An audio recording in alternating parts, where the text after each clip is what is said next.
are you, sir? How are you, sir? I'm one of these sisters. Yes, there are sisters over here. I have fire as well. Yes, sir. He goes to backhand. He doesn't know the backhand or front. Last second backhand. Am I going to hold both microphones? What would you like? I'm going to be right here. It was a sinking liner, and he was. I came over for you guys to be helpful. You need me to move? I know you're not used to that. Okay. Well, I'm going to be facing that way because the speaker is what it is. Then what sucks is. Oh, okay. Then do me a favor. Just take the mic. Yes, sir. Put it up in front of it. How far out? Yes, sir.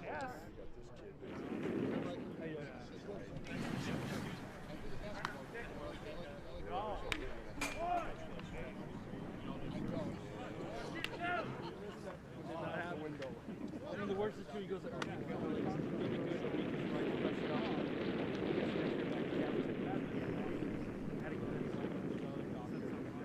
was only 2 weeks. He's out for 2 weeks, so he'll come back. He won't hold it.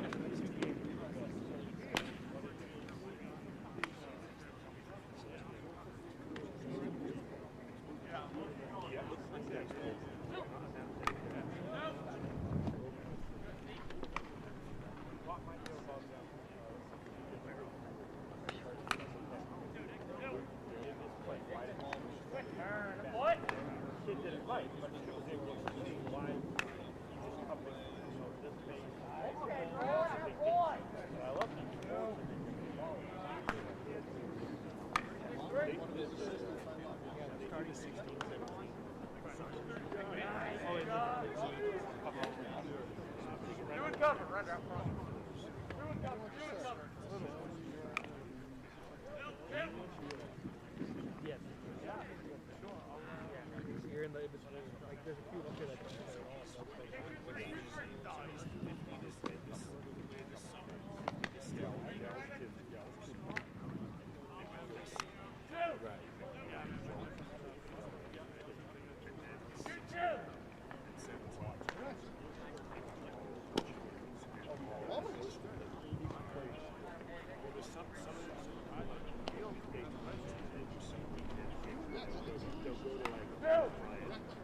I agree.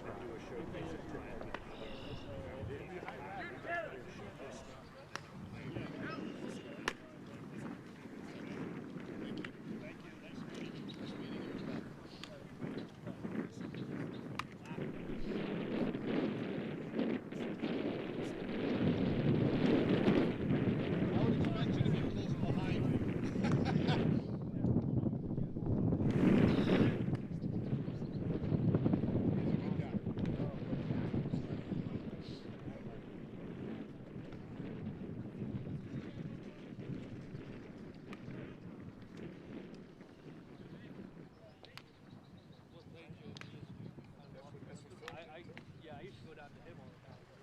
Loved having you, Philly. We had so much fun. Oh yeah, I would beg there.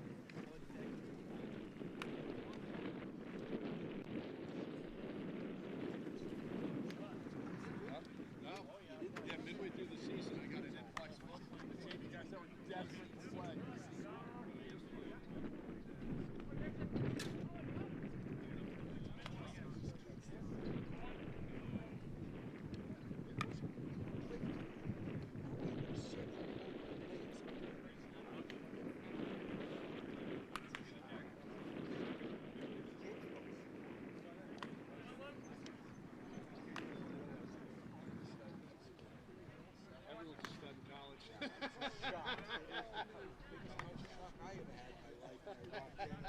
Everyone's a dude. Yeah, you were the dude in high school, and every little guy goes, there's a dude, there's a dude, there's a dude. Everyone was a dude at their high school. Yeah. Everyone was a dude at their high school.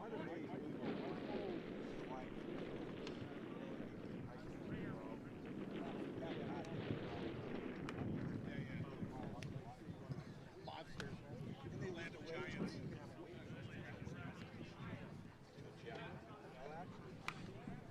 Already brought in some. Okay.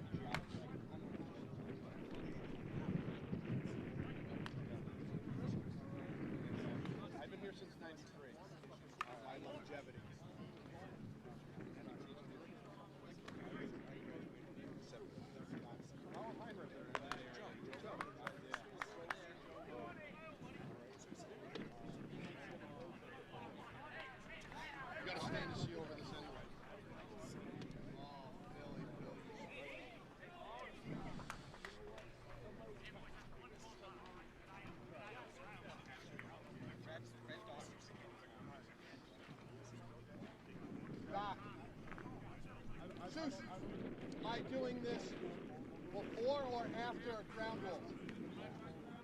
Yes, sir. I know he'll tell me. I'll just phrase the question. Have you guys figured out who's on the opposing camera over there? Yeah. All right. Let's just take a 115. He's going to go where the sun is.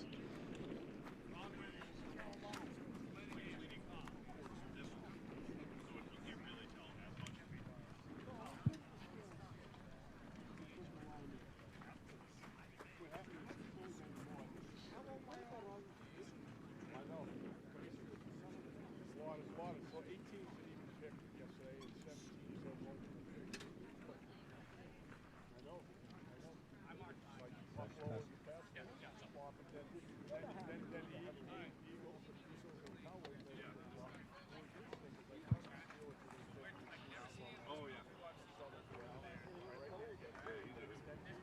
guys.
What are you doing?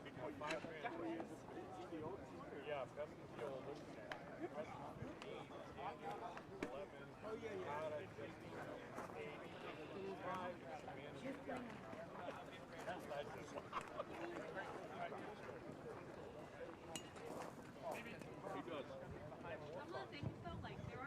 Check, check. Ladies and gentlemen, we would like to welcome you here to Foxborough High School for today's matchup between the Medfield High School Warriors and your own Foxborough Warriors. We would now like to introduce the starting lineup. For Medfield High School, leading off and playing third base, number 3, Alex Zalora. Hitting second and playing second base, number 2, Jack Boland. Hitting third and catching, number 5, Nathan Bills. Hitting fourth and DHing, number 10, Connor Hanna. Hitting fifth and playing right field, number 6, Jack Gage. Hitting sixth and playing left field, number 20, Owen Fessenden. Hitting seventh and playing first base, number 18, Charlie Hurley. Hitting eighth and playing center field, number 1, CJ Herrick. And hitting ninth and playing shortstop, number 15, Luke Dixon. And on the bump for the Warriors, number 16, Preston Drillick. Medfield High School is coached by John Dunn.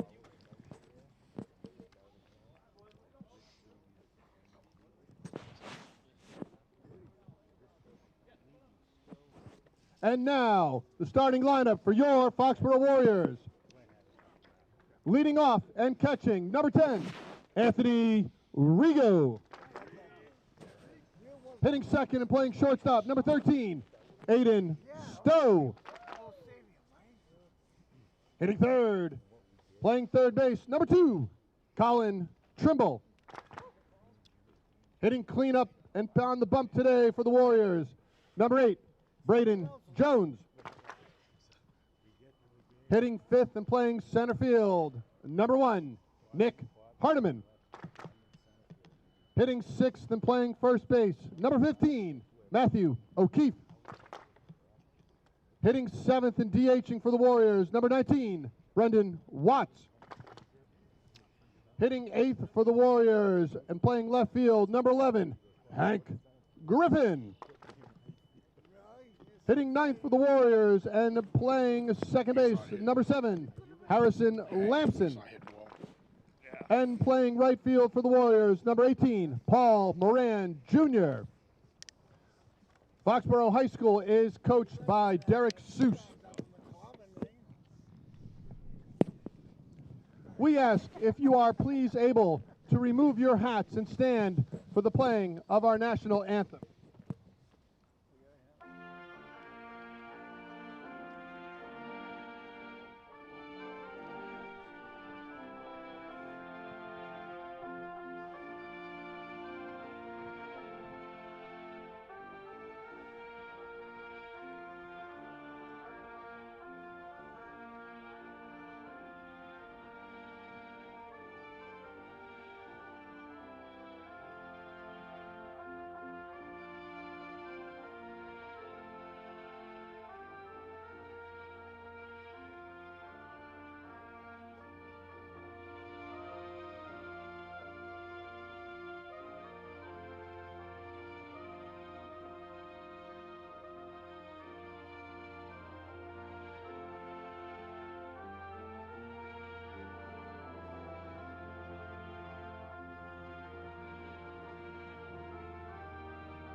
Play ball.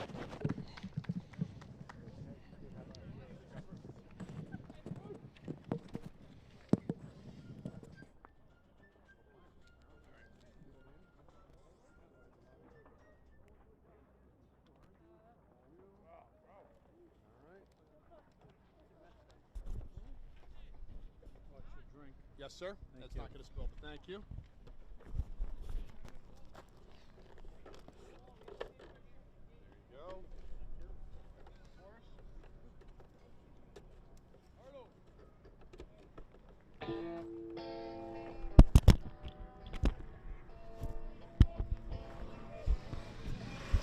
Good afternoon, everybody, and welcome to the Den, otherwise known as Foxborough High School baseball field.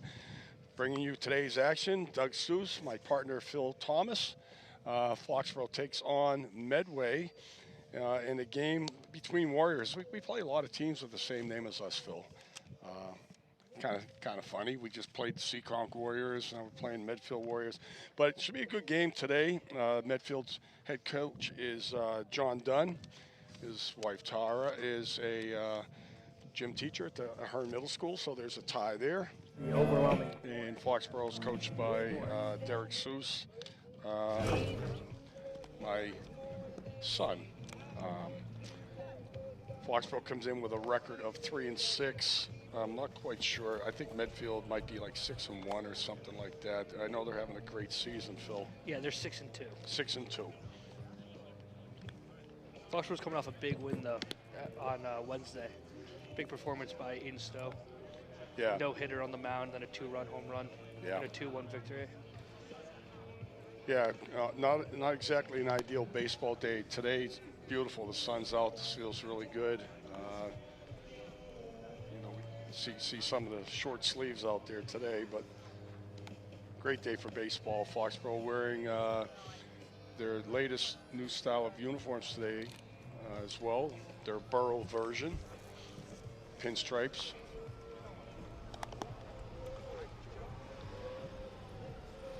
On the mound, Braden Jones, recent transfer this winter from Attleboro. Braden also plays shortstop for us, batting cleanup. Nice addition to our team. Yeah, he's came over in a move and has made a big impact.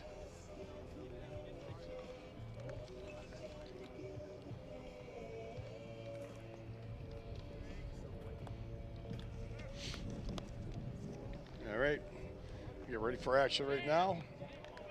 Ball's all coming in.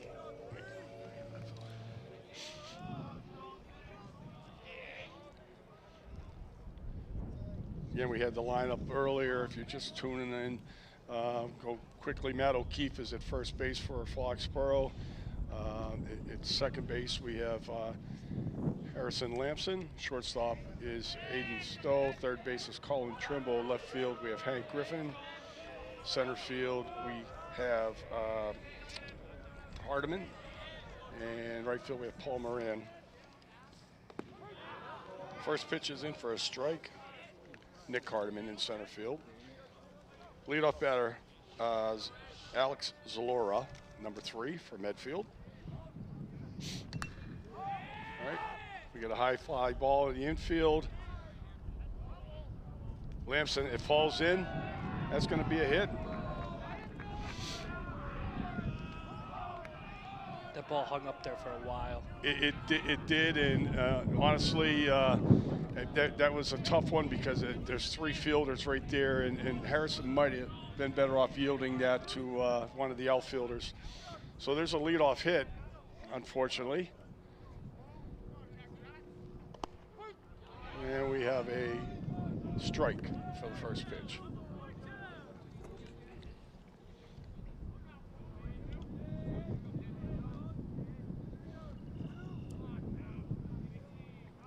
Zalora with a little bit of a lead over there at first base. He looks like he's going. Yeah, he might have been going. Jones steps off, checks him back to the base. He's getting a healthy lead over there. There's a bunt. Rigo with a great catch. What a great play by Rigo. What a great play by Rigo.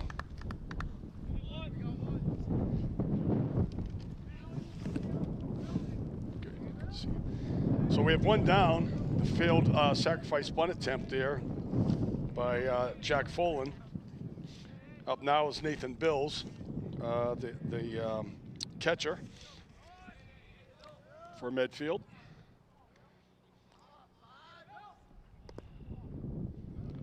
Jones with a high fastball for a ball.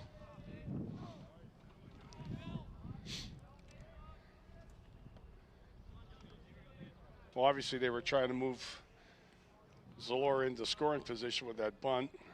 Very aggressive start to the game. Second batter into the game, getting a big healthy lead, and then you're going showing bunt early. Mm-hmm.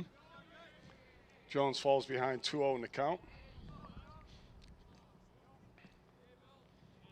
The runner's getting a healthy lead over there. Outside.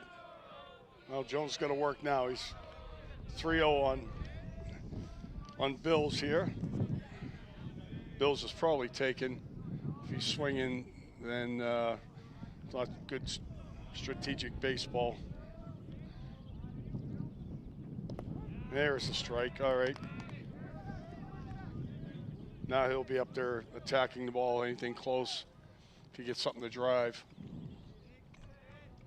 And again, we see Zalora with a nice lead over at first base.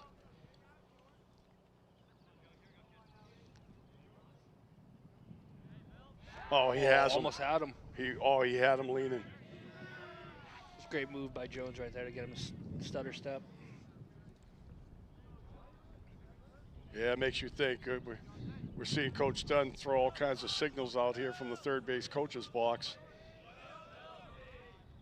There he goes. No throw, ball 4. So we have 2 runners on with 1 out. This will bring up the cleanup hitter.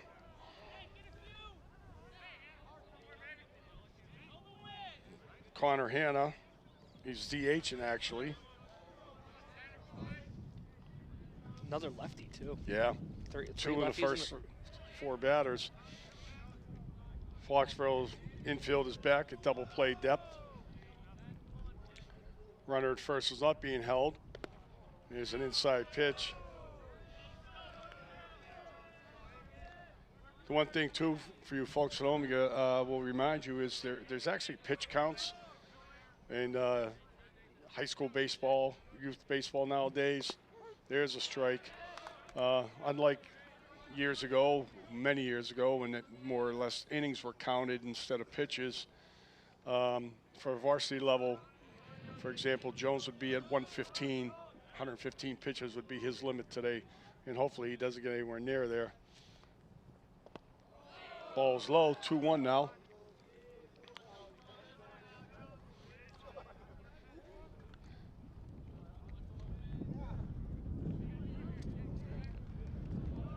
Count.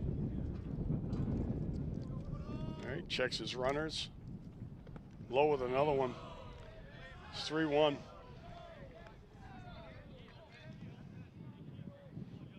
Just needs to take a deep breath. Needs to see a ball put in play here.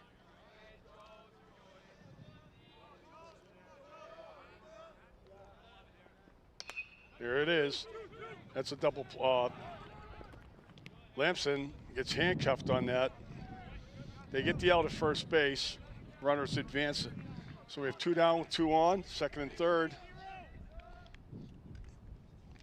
That was tailor-made double play ball, Phil. Yeah, that's exactly what you need on a 3-1 count, too. Jones to get a good routine ground ball. Got stuck with it, though. Got an out of it, at least. Yeah, you got to get the out. That's the important thing. He knew he had time, he being Lamson. So we have the number 5 batter, Jack Gage, the right fielder for Medfield.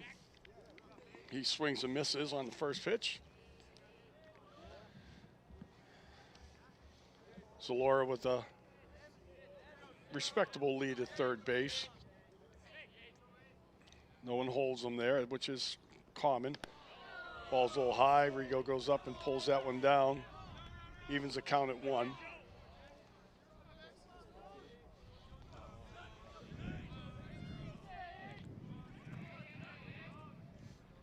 Comes to a set. He went. That was a lame swing there. You could tell he wasn't expecting a breaking ball there. No, not at all, right? Counts 1-2.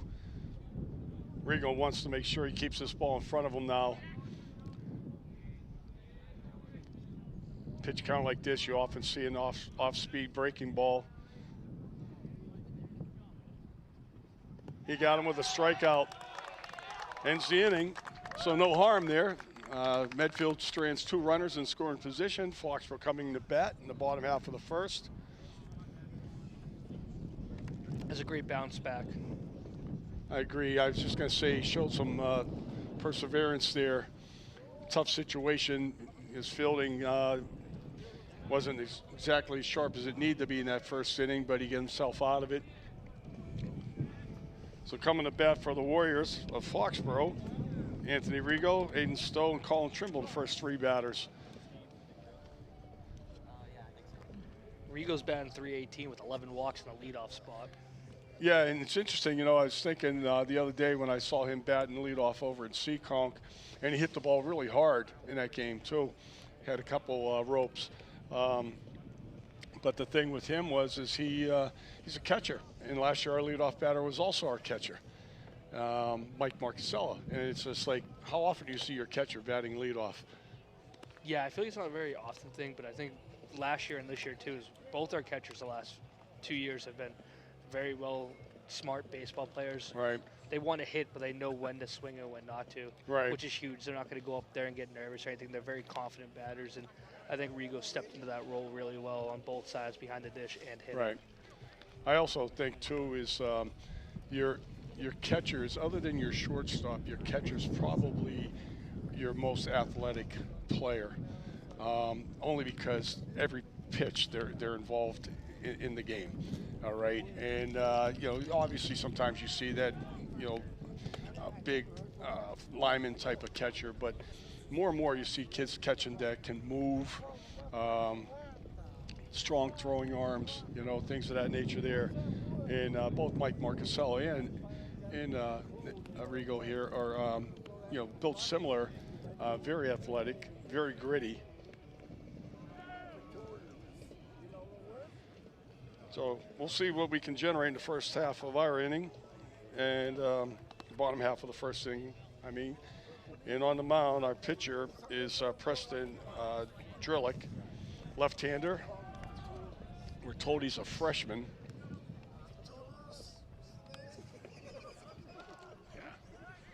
Yeah, we're getting heckled from the peanut gallery here. Someone who couldn't spell his name in high school, he wants me to use the word fortuitous.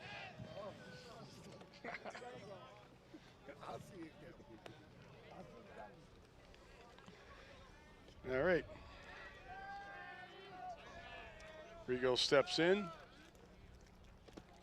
First pitch is a ball.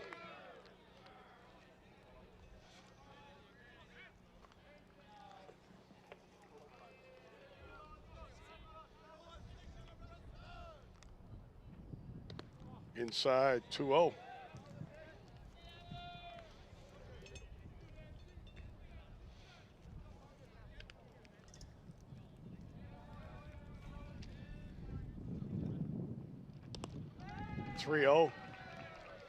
That's good. Yeah. Like that. Get on early. Yeah, he's definitely got a take sign right here. You're not going to see Anthony Rigo swing at this pitch. And there's a strike. Now he'll be a hitter. The other thing, though, with the leadoff hitter, it's great when you get to see a lot of pitches. Even if it's the guy next to you, next up, like 4 pitches, get to see what the guy has. Ball 4. And now we'll see our courtesy runner come in, Jason Penny, for our catcher. Yep. Number 3, Jason Penny. Courtesy runners under Federation rules are allowed for your pitchers and catchers. Doesn't count as a substitution. They're designated at the start of the game. Jason Penny, JP as we call him, has run the bases very well lately. Fast, smart. Now we see Aiden Stowe, who's like our big gun here. As Phil mentioned earlier, he had a 2-run homer, pitched no-hitter in Wednesday's contest at East Bridgewater. Aiden's going to UMass Amherst next year to play baseball. Batting .320. All right. A lot of strong contact. Yeah, I think that's the first breaking ball we've seen. That's high. What'll be interesting, though, is with a lefty pitcher. A lot of pitchers have a great move to pick off, so we might see a few attempts to get that runner at first. Pitch is just above the knees for a called strike. 1-1's the count. Yeah, Penny's got to be careful over first base, but he has Coach Kaiser keeping a close eye on him. Ball in the dirt. Nice block by the catcher right there, Nathan Bills. 2-1 is now the count. Good count to run a hit and run on. Again, though, with the lefty, you got to be careful of your jump. Swing and miss by Stowe. Evens the count at 2.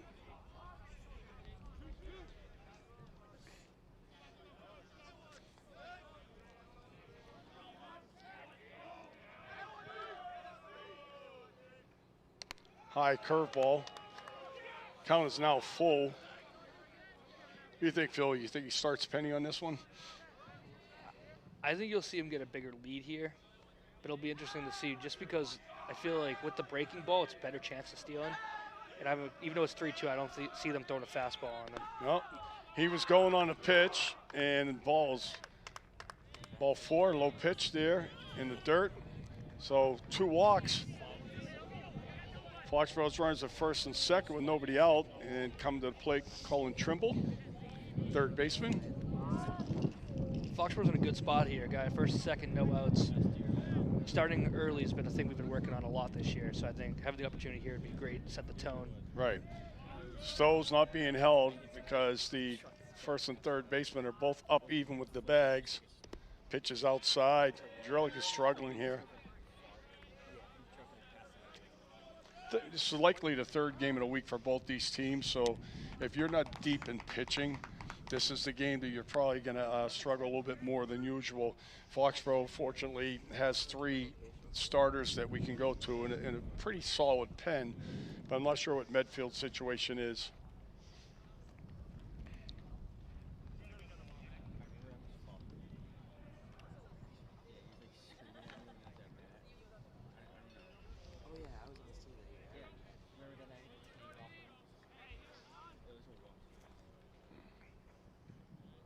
All right, we have a 1-0 count to Trimble.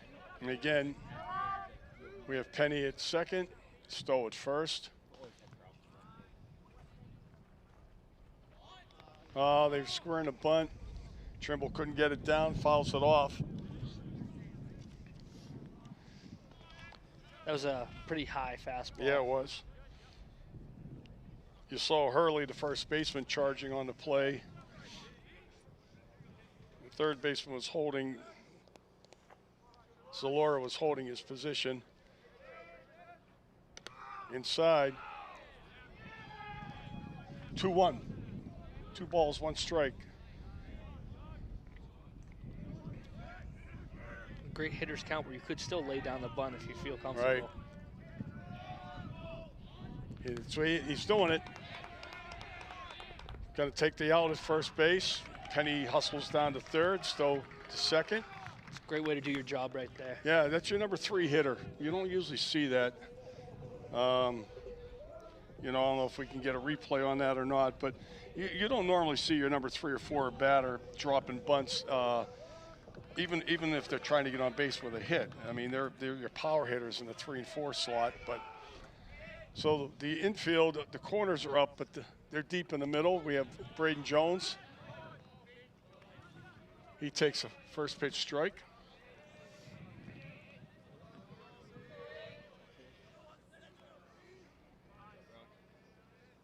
Pitch is low. 1 ball, 1 strike. Jones wants to put a ball somewhere in play to the right side.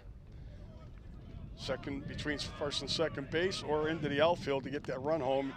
Swings and misses at a little bit of a high pitch right there. 1 ball, 2 strikes.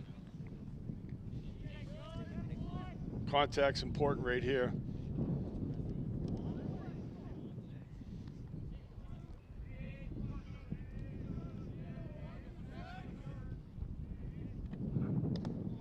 Inside, evens the count, 2 balls, 2 strikes.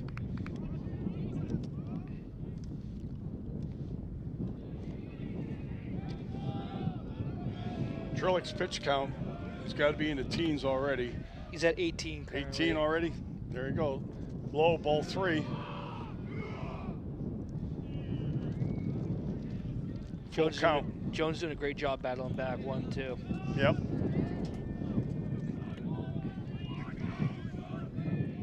Again, there's an open base there, so a walk does not hurt Medfield. Well, we got a fly ball to the right side. Pretty tough play. It's going to fall foul territory. Right in front of us, we see Penny was holding the base to tag up.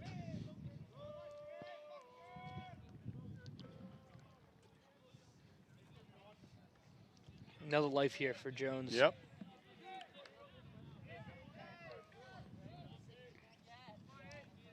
Again, the count is full. 3 balls, 2 strikes to Braden Jones. Fouls another one off.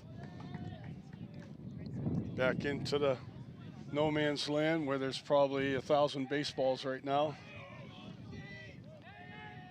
We die for a couple of those, right, Phil? Yeah, those things go away pretty quick down here. Ball 4. Great at bat. Great at bat is right. 3 walks. Foxborough's the bases loaded without actually having put a ball in play yet, other than the bunt. We get Nick Hardiman here, who's starting to hit the ball very well. Another sophomore in our lineup, made strong contact this week, so hopefully he can get one in the gap. Low pitch, you're gonna see Penny go. Look at it, there's the speed kicking in.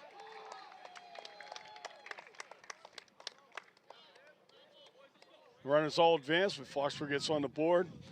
I'm going to rule that a wild pitch, not so much a pass ball. I'm going to say it's a wild pitch because the ball was way inside. Yeah, it took a big hop. Took a really big hop. Nice contact right there. And again, the runners are tagging up on it. Out of play. Count is now even, 1 ball, 1 strike to Nick Hardiman. Same situation. He wants to drive a ball to that right side somewhere. Almost gets hit, brushes him back. 2 balls, 1 strike.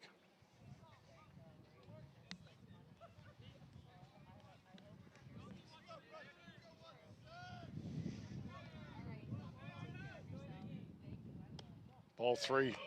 Man, he hasn't been closer with any batter. No, he's thrown a few fastballs that have made some foul ball contact. Obviously, nothing's been in play yet besides the bunt, but the off-speed stuff and a little bit of having trouble to locate. 3-1 count. There's a strike. Not sure what Hardiman was looking for there, but that looked like a pretty good pitch to drive somewhere. Full count. There it is. That'll get a run home. You're going to... Way to do a job. Yep, did his job, sack fly. And Jones did the smart thing by not trying to advance from second base. That might be Hardiman's 4th hard hit fly ball to center field this week. He had 2 on Monday, 1 Wednesday. Where he's hitting the ball hard, but they're just hitting it right to the guy. But that's a way to do a job. Get us up 2-0 early in the first. The one he hit Monday that the center fielder made like a Willie Mays type of catch going backwards, like over his head. Yeah, that was a crazy play. You heard that thing off the barrel, and you're like, that's going. And then you just look up, and the kid's tracking it. And Hardiman was on his way to third base when he finally by the time the ball got caught, he was already at third. Yeah. All right. Matt O'Keefe's now the batter, Foxborough first baseman. 1 ball, 1 strike to him. 2 down. Runner at second is Jones.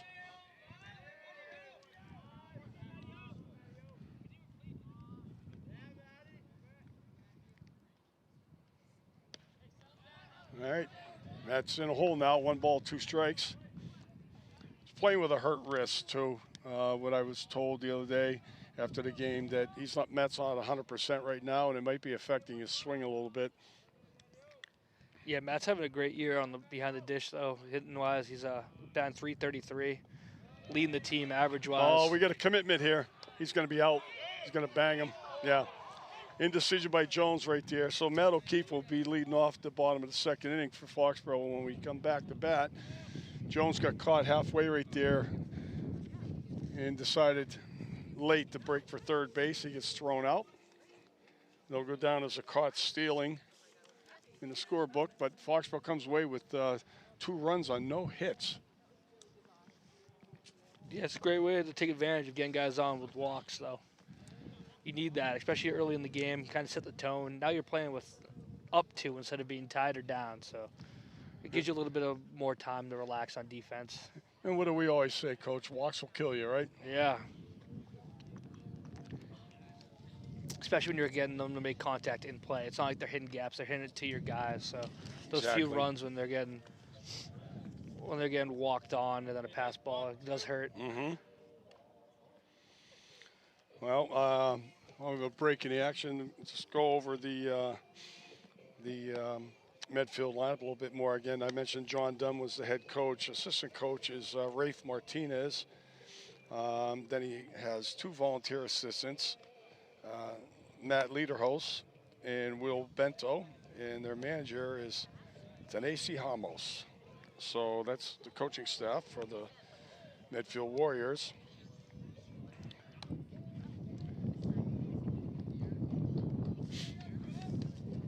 Foxborough assistant coaches, we have Todd Kaiser, Joe Cavallari, and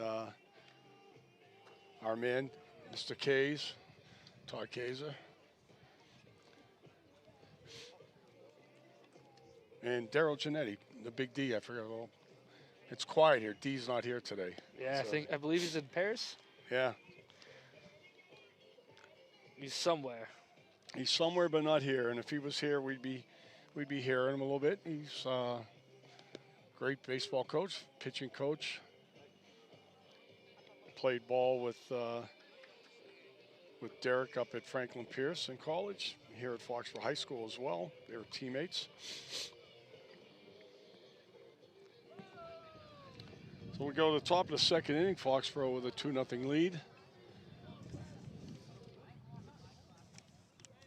Leading off for Medfield is Owen Fessenden. He is the left fielder. Another lefty. Yeah, they got a lot of lefties. Fastball away, ball one.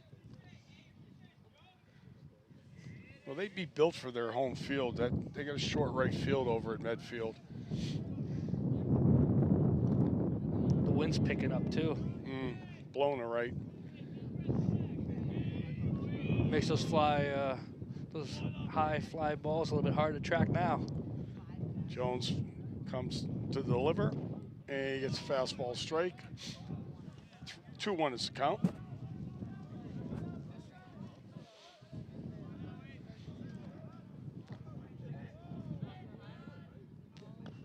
That was off the plate. Going to be foul ball.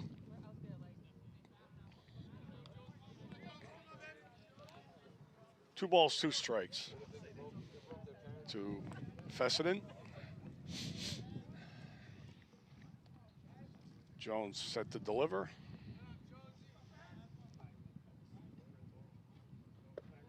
Ball three low. Count is now full.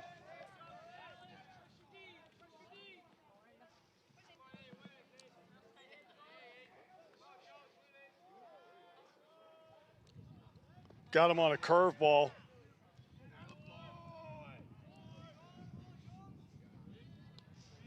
That's a great 3-2 curveball right yeah, there. that's actually pretty gutsy when you have to go to a breaker with a full count.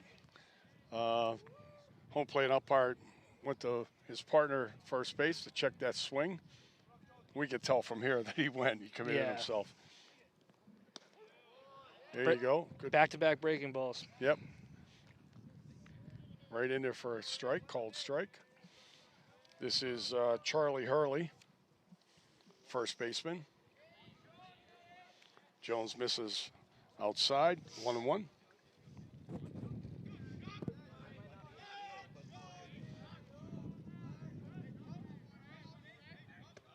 There's one at the knees, called strike, 1-2.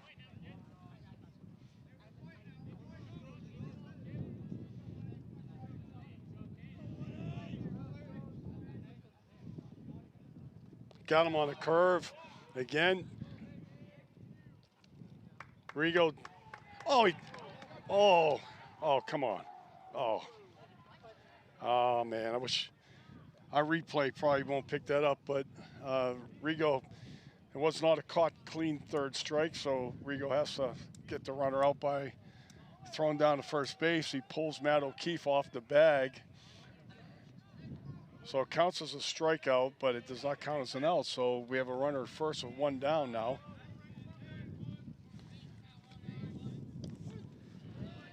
And the batter is C.J. Herrick.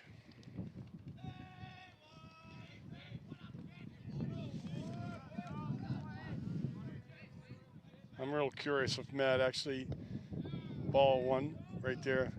I thought from here, and we're a distance away, I thought from here he was able to get his foot back to that bag.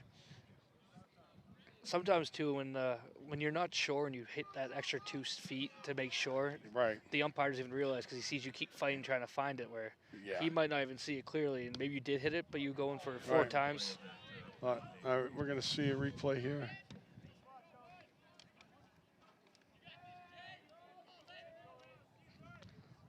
Man, it's close. I think the throw originally, thank you for that replay. I think originally that, Matt had a stretch for it. There's a called strike. I think if he stays with that, he's going to get the out. But like to your point, also now he goes back and he's trying to get it with his foot again. So he's more or less telling the umpire, I didn't have the bag. We go to a full count here on Herrick. the number 8 hitter in the lineup.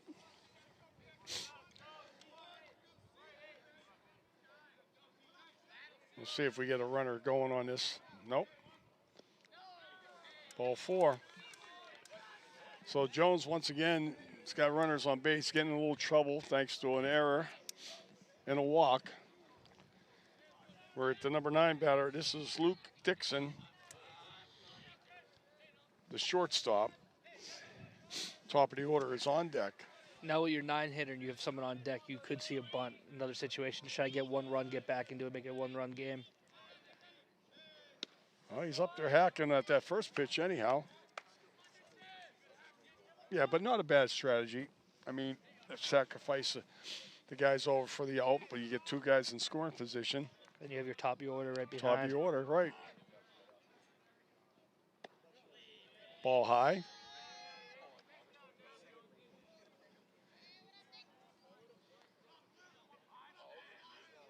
Not holding the runner at first base. Runner at second base.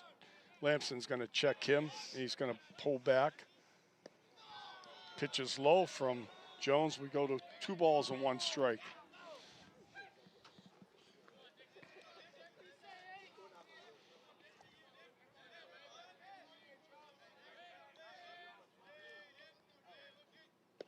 Here's a strike. 2-2.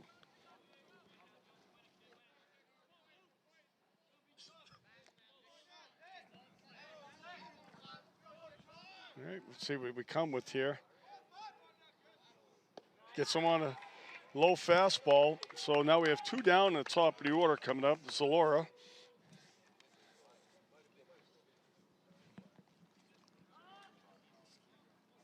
He got on in the first inning on a fly ball that fell in. Should have been caught. However, it goes as a hit because he was untouched. I actually believe they gave it an error. You gave an error on that? Yeah, they did give Lamson an error on that play. Did they play. really? I'm surprised, but yeah, okay. There's a nice curveball. Jones's curveball's been on so far. When you have that second pitch, it really makes it hard, especially when you can throw it comfortably with a full count or a first pitch.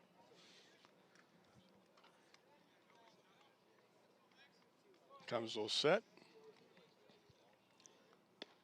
High breaker that time. Does he have a third pitch, Phil? I believe he has a changeup.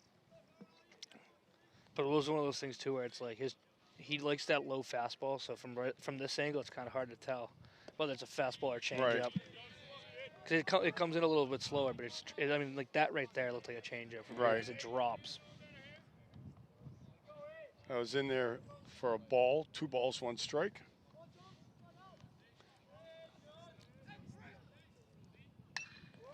Oh, well, there you go.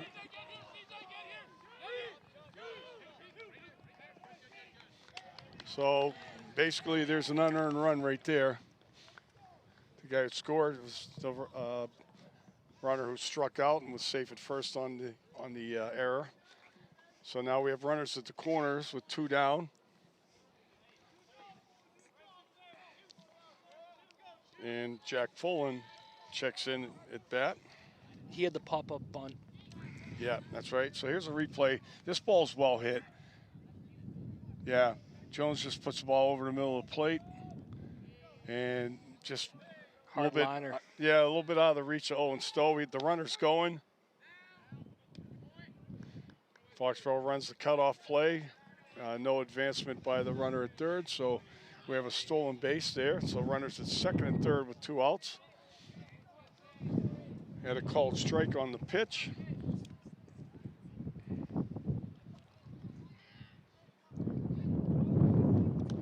There's another strike. Jones got some good velocity too. Plays quarterback in football. His arm gets a lot of work. Yeah, it's especially on a warm day like this too. It looks like it's coming in a little hotter. 2 strikes. Curveball. Oh, did that look good? Yes. Got him. Man, his curve is working today. So Foxborough gives up an earned run. This last one. Look at that thing break. Oh, Man. breaks right over the top. Beautiful shot right there from our center field camera. And speaking of cameras, I want to give a little shout out to our helpers here, Froshmore and JV players. You have Bryce Yankee on one camera and Max Carestia on the other camera. Volunteering, but we know that they're here for the cookout afterwards. It's really the reason. Yeah, I didn't get many responses in that group chat until I met. Yeah, until we mentioned food. Yeah, everything changed after that. Yeah. Whole lot of likes, whole lot of volunteers. Coach, I'll do it. I'll do it. Nah, I'm just kidding. Yankee's a great kid, a great player on my team, and he volunteered right when I sent the text out. Same thing with Max. Yeah, Max is he's a great teammate. Never dresses for the occasion, but he's a fun kid to be around. So actually, we got a pretty good showing by some of our players here, Phil. Yeah. It's nice to see them come out and support the varsity. It's always good, too, when we don't have a JV or Froshmore game before. Gets really a lot of kids to watch varsity baseball, see what it takes to get to that next level, making that step from freshman or JV to varsity.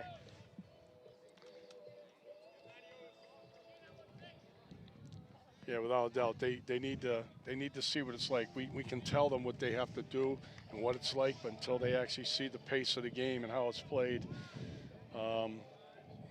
it helps them have a barometer as to like what they need to do next. So Keefe is back to leading off now because Jones was caught stealing then the first inning, and there's a called strike. Drillick threw a lot of pitches in that first inning.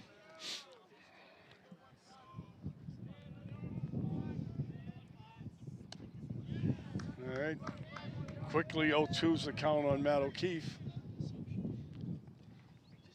Just attacking fastball. Upward swing. A lot of his swings are upward motion.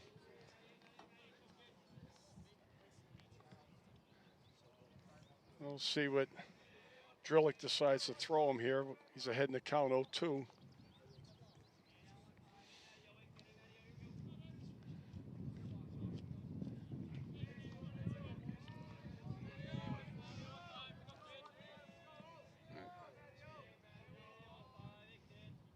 Inside fastball for a ball.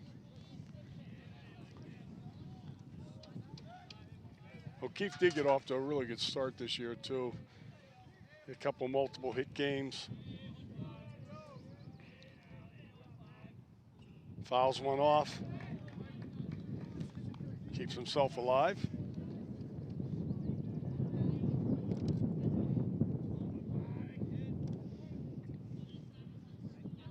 One ball, two strikes.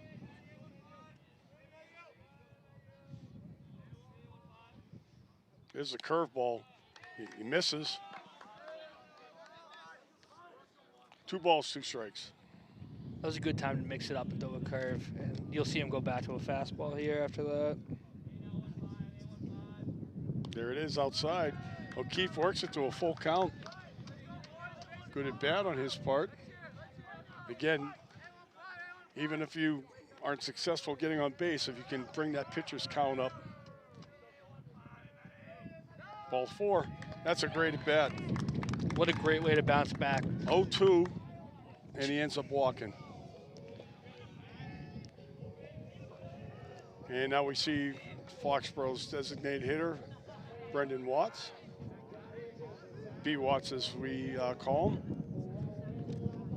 He's been making great contact. The Seacount game the other day, he had RBI hit. He doesn't get cheated up there.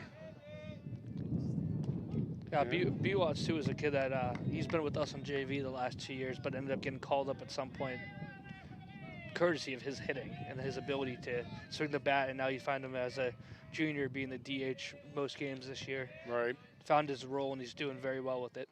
Ball high.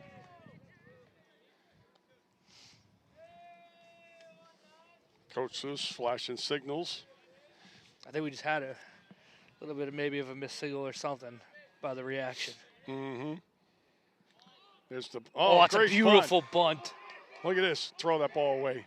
No, I give credit to Drillick. He threw a missile. Yeah, that was a seed. Yeah, it was. But a great bunt. That ball was at the ankles, and B. Watts got his bat almost like vertical versus horizontal to drop that bunt. That was a beautiful we're gonna see a bunt. replay. Watch his bat. I love it showing it early, getting it squared away. Look how he inside pitch. Inside pitch. His bat is actually down at like 5 o'clock. You know, and he killed the pickoff. He's all right. He's back. But the ball just died, too, which is a key thing. It allowed O'Keefe to have plenty of time to get to second base. So now we have senior captain Hank Griffin up, the left fielder, with O'Keefe in scoring position at second.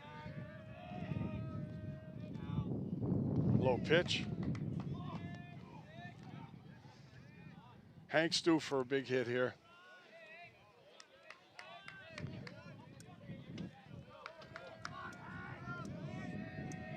All right, O'Keefe takes his lead. There's a called strike. 1 ball, 1 strike.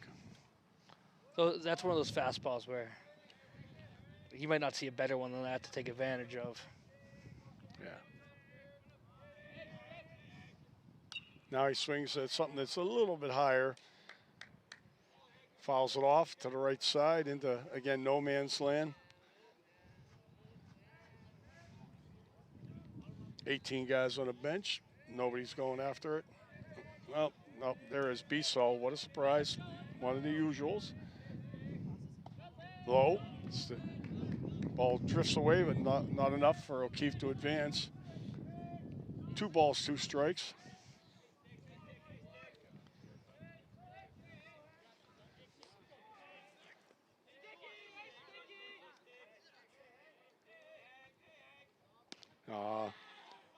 Not a great swing right there. Griffin goes down on strikes, swinging. So we have 2 outs now. And up to the plate is Harrison Lamson, the second baseman. Chops, as he's nicknamed. Pitch is low. Nice job there, digging that out. Nathan Bills, the catcher.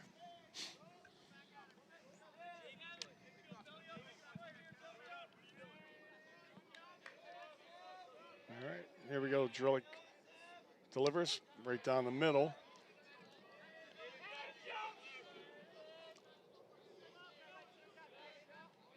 Top of the order on deck with Rigo.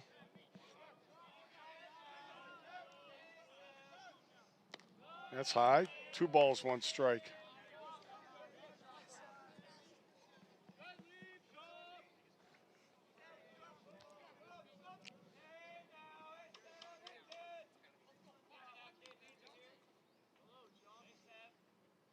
Swing and miss by Lamson.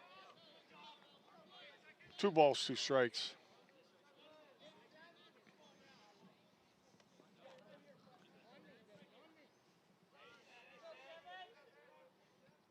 And he goes down swinging as well. So Foxborough wastes an opportunity there.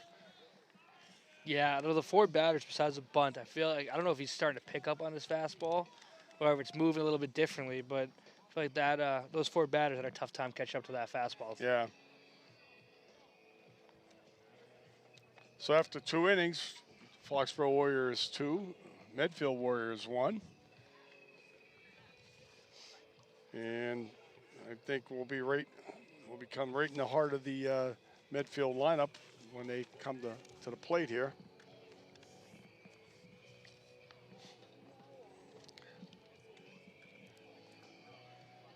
Next week we get back to Hawkmock League action. Big game with Mansfield on Monday. Yeah, that'll be a good battle. We always play Mansfield very well. Right. And it's also a big rivalry. Foxborough currently sitting, I believe, at 1-1 in the Davenport division. You know, win over Stoughton, lost to Oliver Ames. Got 2-1 because we beat Canton. I'm sorry, check that. And we have Mansfield and Sharon next week. Sharon's now in the larger division, so North Attleboro is the other Davenport member.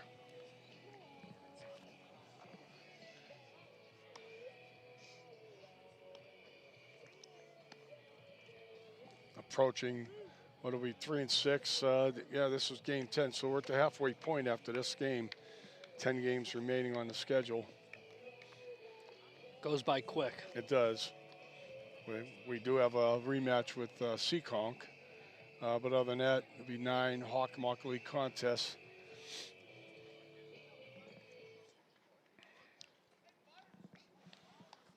All right, so we see the number 3 batter, Nathan Bills, the catcher, will lead off for Medfield.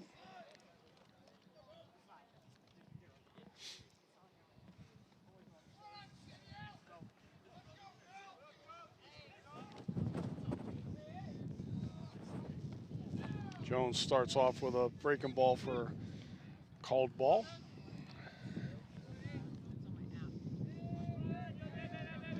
Jones starting the third inning at a total of 45 pitches.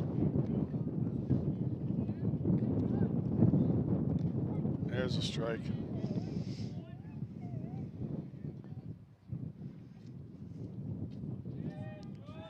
Yeah, I believe we'd love to see him get to the 6th inning. There's a foul ball. You could have got that.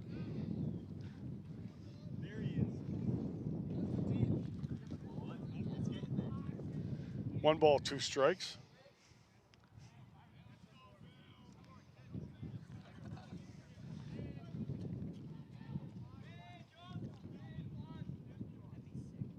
Yeah, boy, did that look good.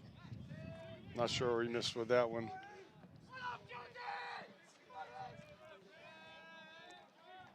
Two.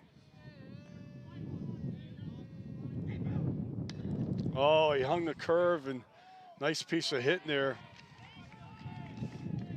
Bills just goes with the pitch and soft liner to center field for a base hit.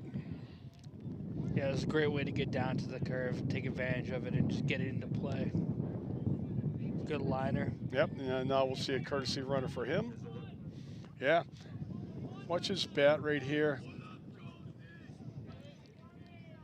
That's like a half swing, but he had to because it's such a good breaking ball. Sometimes that's all you gotta do too, is you half swing, but you take it to where the ball's going. It's going outside, take it to right. You don't gotta pull it. And you end up getting a nice drop to center field. Inside. So this is Jack Gage, the right fielder.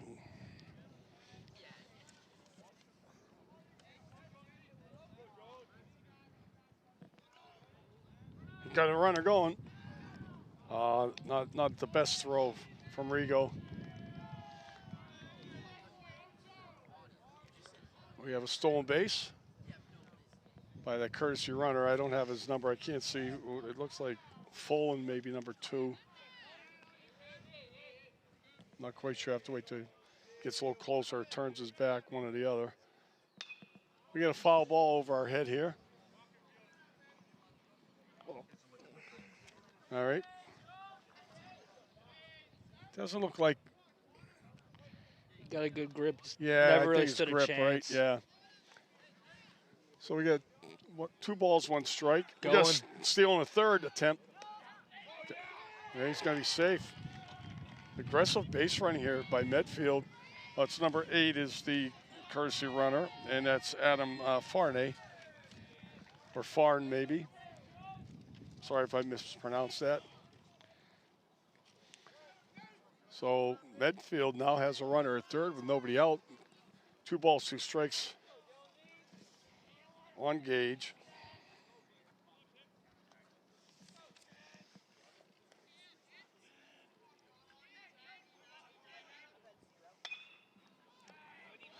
It's through.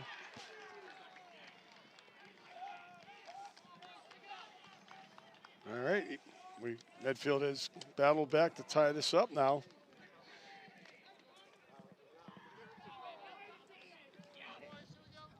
I believe that was Hannah on a nice RBI between first and second.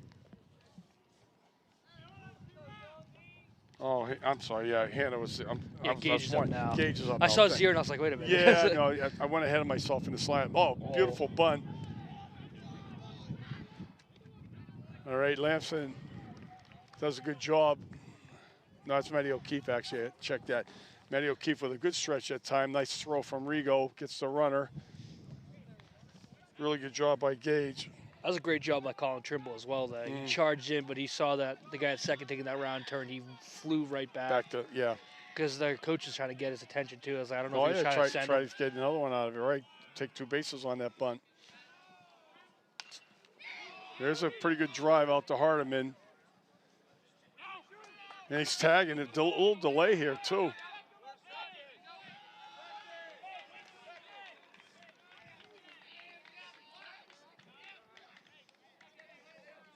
They're going to appeal him leaving early.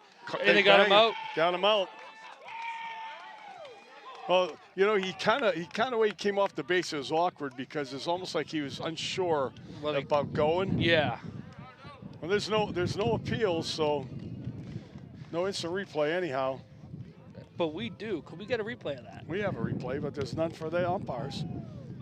So Foxborough benefits right there. We're looking. Hannah gets called out, trying to tag up in advance, but that is the base umpire's call though, because he's in the C position, which is like behind the mound in between second and third base, and he's looking straight out there at the fly ball. It's his call on the fly ball, and it's his call on that base runner. So no harm, no foul. Medfield does even up the score though at 2.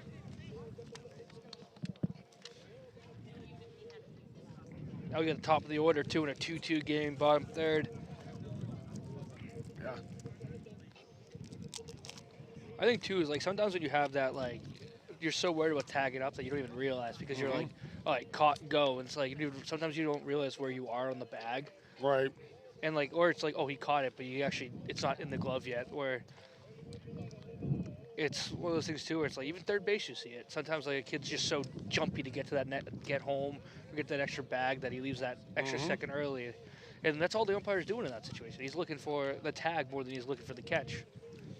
Funny thing is Hardiman, he's just like, I'm not gonna say nonchalant. I'm gonna say it's just like he's relaxed when he's making that catch. Yeah. So it's not like he's attacking the ball that he's going to make the throw. He wants to make sure he makes the catch, and then he makes a decent throw. But I don't think in his mind he actually thought that kid was going to go. And it wasn't exactly his best throw, but works out for our Warriors. That's a great thing with Hardiman, too, is even though he's a sophomore, he's a very confident baseball player. And he's got a very strong arm where it's like you said, of being that relaxed catch. Like, he'll make that grab and he'll take advantage of it. And if you are sleeping on it or you'd like, oh, well, he's not really rushing to throw it, his arm will overpower that and he can get you. Right. And again, like you said, he's only a sophomore. So Rigo's first pitch is a little outside and back to the backstop. Here's a called strike. Denise. 1 ball, 1 strike.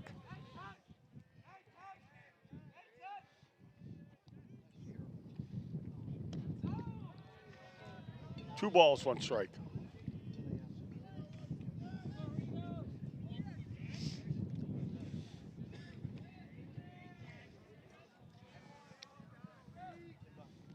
Three-1, another pitch in the dirt. Pitcher gonna get a new ball out of that. 3 balls, 1 strike to Rigo.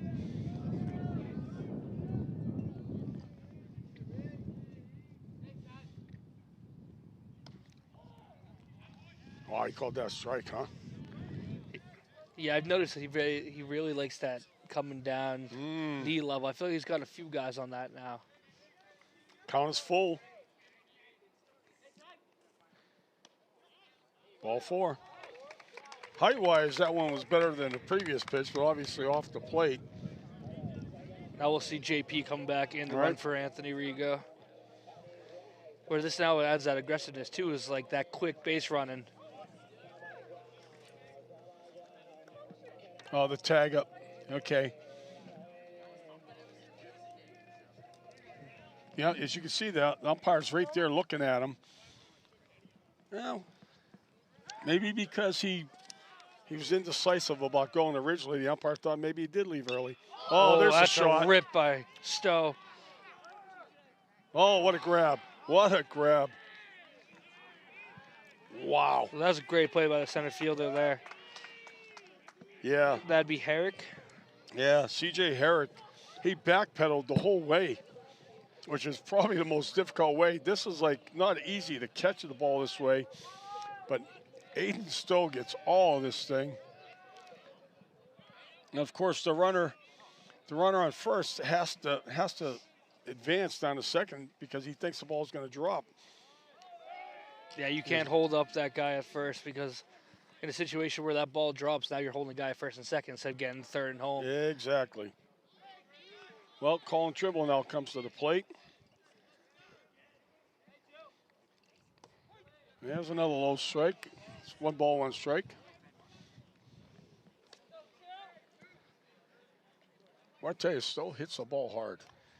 Man. Yeah, especially when he's hitting, he's hitting. Wow.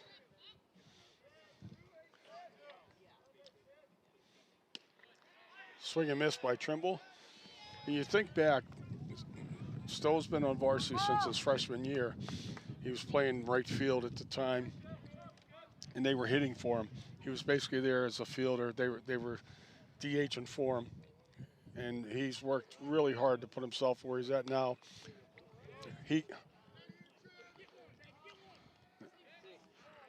Well, ground ball to second. We get the force out at second base. And Tribble hustles to make sure there's no double play. 2 down. Yeah, Stowe's someone that plays a lot of baseball. I believe this is his only sport now, but he plays a year-round. Plays for GBG, but he's a kid that probably sees the most baseball from a kid I've ever been around. Plays the most baseball, and he puts in a lot of work, and it shows. I mean, obviously going to UMass, but just the work ethic, and he's also a great kid. Great kid. Ball high to Jones.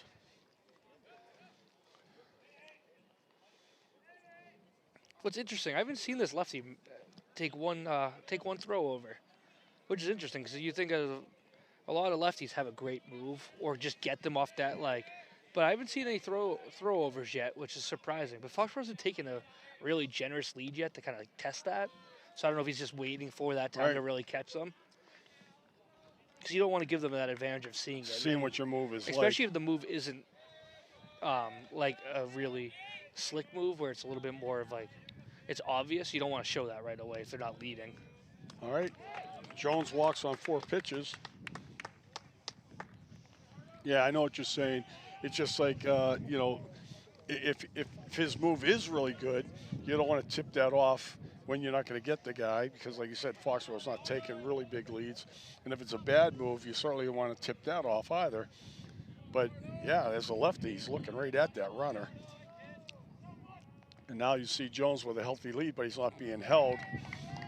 That one's high and tight to Hardiman. Yeah, because he did early in the game. I think it was the first inning. He threw back to second on Stowe, or O'Keefe, and it was a very good move. It was O'Keefe, yep. It was a very good move back to second. So I was like, okay, he's definitely got a first, but like we're seeing, they're not taking that huge lead. No ball. 2-0 count. That's 6 straight balls.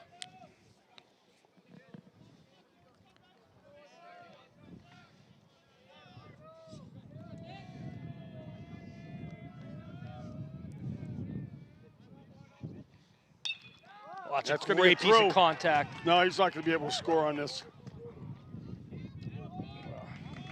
That was too shallow. Nice hit though. Great hard ground ball in that gap between short and third. But it was too hard to get that guy coming around second, even with 2 outs to score. Yeah. Fessenden comes up firing too, but yeah. So 6 straight balls, and again, he saw a pitch he could drive somewhere before he went to a 3-0 count, let's say. Now Matty O'Keefe's up with the bases jammed. Ball low. Great opportunity here. Nice healthy lead there at second base too. Pitch is low, 2-0 count.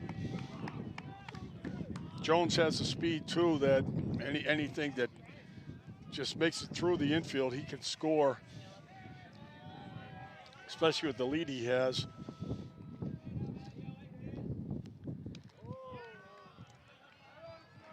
All right, swing and miss by O'Keefe. 2 balls, 1 strike. We're in the bottom of the 3rd inning here, Foxborough. Ball high. 3-1 count. Yeah, pressure's on him now. Drillick has to throw a pitch that it's got to be in the strike zone, or he's going to walk home a run. Yeah, you got to really love this if you're going to swing at it.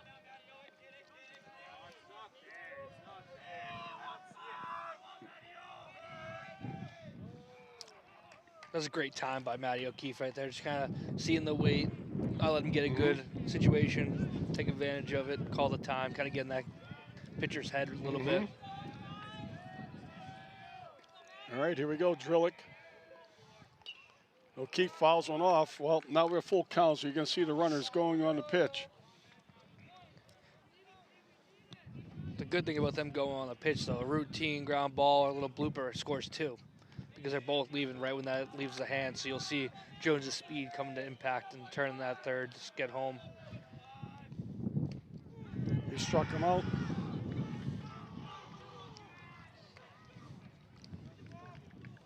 Well, Foxborough leaves 3 on the bases.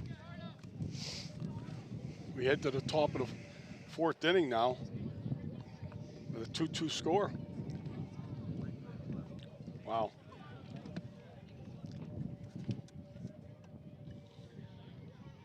Oh, that is inside. That's the thing, though. Sometimes when you jump back, we've been saying it all week in practice, even our JV freshman guys and our live scrimmaging, because we haven't had many games. When you hop back like that in the zone, it only gets bigger. And obviously, you're not telling the kid to obviously you don't want him to get back, and they're never expecting it. But sometimes that's all it takes. Where a little inside pitch, if you jump back, it's like the ump's just going to call it even more. Yeah, I guess in their minds, if it's close, and they figure it's like a lot of times we see kids duck down on a curveball, on a curveball or something like that, and so if something's inside a little bit, they back away, but at the same time, it's like you're trying to help tell the umpire, maybe you're not intentionally trying to do it, but are you trying to, insinuate to the umpire that ball was inside versus staying in there, seeing it come real close to hitting you.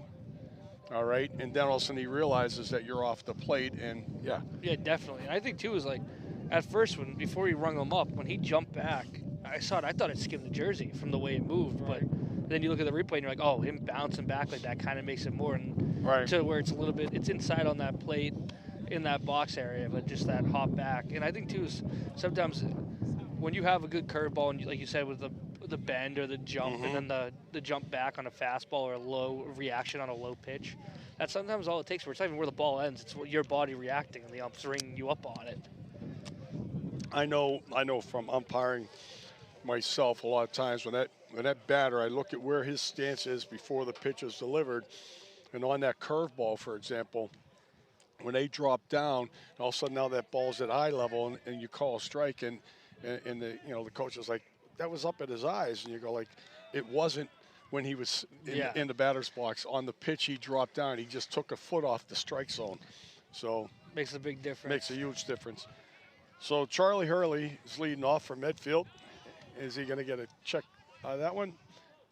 He got him up. Yeah, 2 strikes. That was pretty easy. I could see from here. Oh, we're going to get a warning in that dugout. Yeah.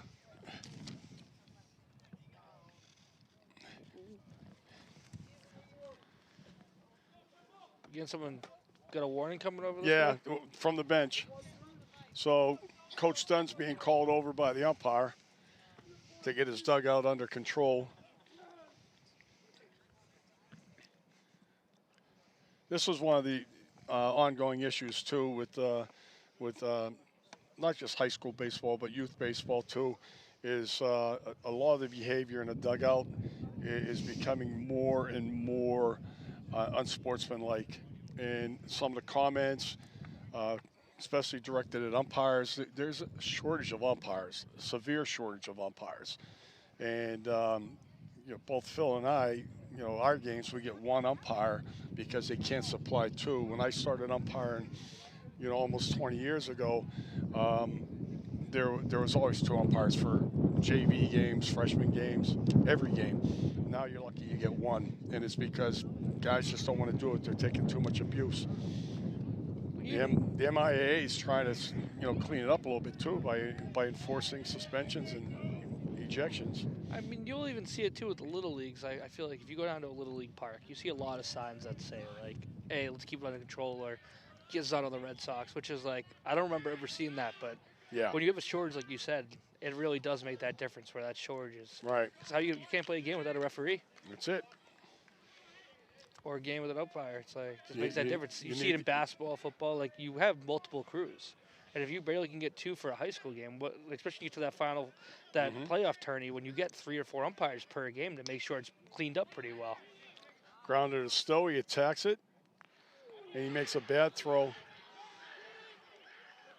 Rigo was backing that up, but Stowe's throw was wide of Matt O'Keefe at first base.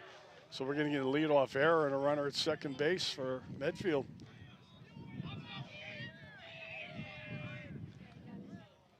That's one of those freebies that you can't let happen, routine ground ball. But that's one of those things, too, as Coach Seuss says a lot of, and I mean, we heard it on Monday and Wednesday. You got to win the freebies. You can't allow the freebies. And between the drop third where they end up getting a run off of it, the routine, like thankfully the routine fly ball that dropped, they didn't score. But then now that, too, it's got no outs guy at second base when you had a 2-2 count on a routine grounder. And this is your number 8 hitter. You can see him laying a bunt down right now. Pause. There it is. Throw. Got him. Got him. What a great throw by Anthony Rigo. All right. So they erased that one. Just like the first inning, a mistake gets taken away. So Hurley cut down. He's a big boy to be taking third base, though, too. He moves pretty good. It's funny, though. Both freebies they've had so far this game, they ended up messing it up right after. Between the foul bunt out and then a caught stealing right after.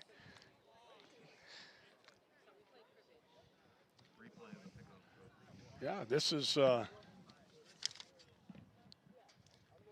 he misses the bunt.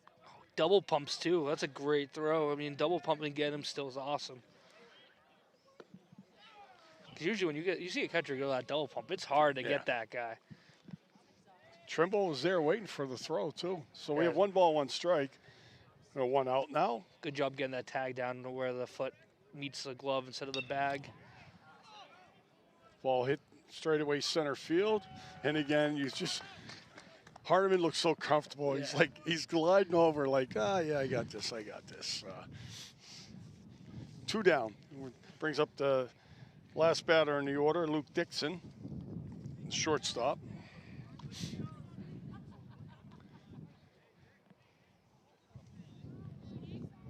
2-0, top of the 4th inning. And we're going to get a grounder to Trimble. And he makes a nice good throw over there. That's how we get out of that jam. Now we got a score. Get the top of the 4th now. We got Watts, Griffin, and Lamson coming up for us. So through the 4th inning, we have 65 pitches for Braden Jones. So he's at a good spot right now. Halfway through, 115 is his limit. So if he can get out of the next inning with about 15 pitches or so, he'll be in great shape. And sometimes all it takes is that one. You have that one very long inning, and then you get back to your average of about 10 to 15. You got this little replay here. Got a nice hop. If you're a third baseman and shortstop, you see that hop come to you like that, you just got to say, like, man, somebody likes me today. Especially when you got your initial reaction, you're like, oh, it's coming in hard, Yeah. and then it takes that hop. You could too, like even the way Colin got it, he grabbed it, reset, and he just knew to fire it. He's like, he didn't wait, didn't think of it, he just reacted and fired. Just a great throw across the diamond. And he, although he took his time, he didn't take too much time. We see it with our kids a lot of times, you know, because again, they're still learning, developing, but they get that ball hit to them quickly, and then they kind of like take too much time, and then all of a sudden they're forced to make the throw quicker, and you know, a lot of times it doesn't come out the way you wanted it to. No, when you wait all that time, to then you have to fast your arm. And it's like your body's over here, your arm's going the other way, and it just you'll see that ball sail. Right.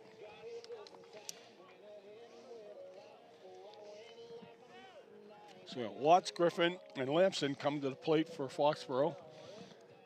Watts with a great bunt to get the runner advanced earlier in the game.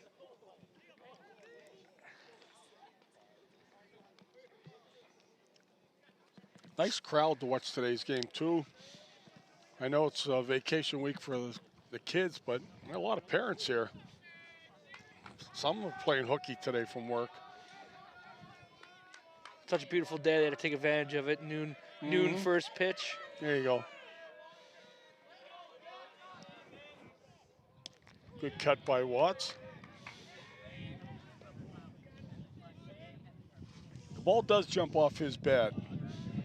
That's one thing about B. Watts. He doesn't get cheated. Ball low.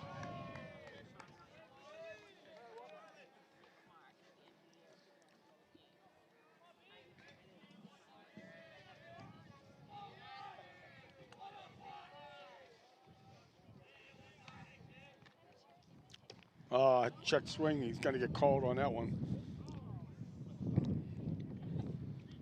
Yep. You know it's good. You swing too much when the ump doesn't have to check first.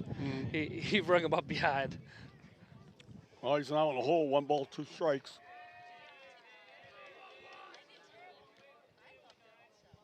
Ball high.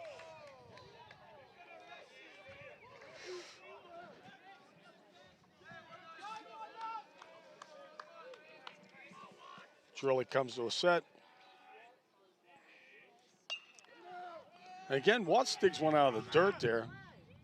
Off the He back. dropped it. That's going to be an error. Going to be an error on the first baseman, I'm going to say.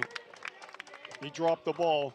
Which helped too is I think even though he dropped it, I think he may have stepped off. But that was He was coming off. Those hard hit balls to third and down that line make a big difference. And now you see the strategic part too coming in. It looks like we got a pinch runner. Yeah, he's starting to come off the bag. He may not have had to come off the bag. I think he overstretched, but we're going to see Gallagher in for Watts running. But the interesting thing is that, again, Watts went low for that pitch and hit a nice hard ground ball. Without bouncing, the thing was like rolling on the carpet there.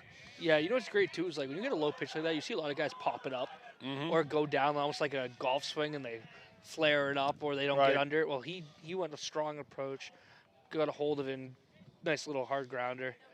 But now with Gal here at first in the fourth being tie game, like you could see advantage of a bunt, or you might see him steal first pitch, maybe hit and run.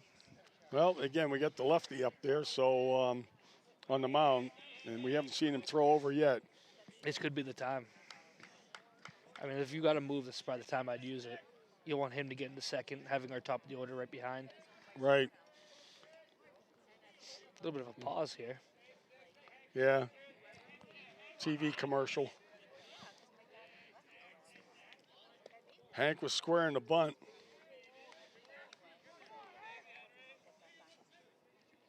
Coach Seuss trying to get clear view of Gal so he can give him his signals.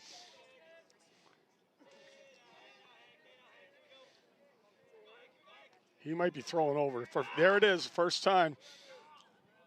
The ball's under Gal here. Not a bad move right there. That was a pretty good move. Great reaction by Coach Kays and Gal to get right back. Yeah.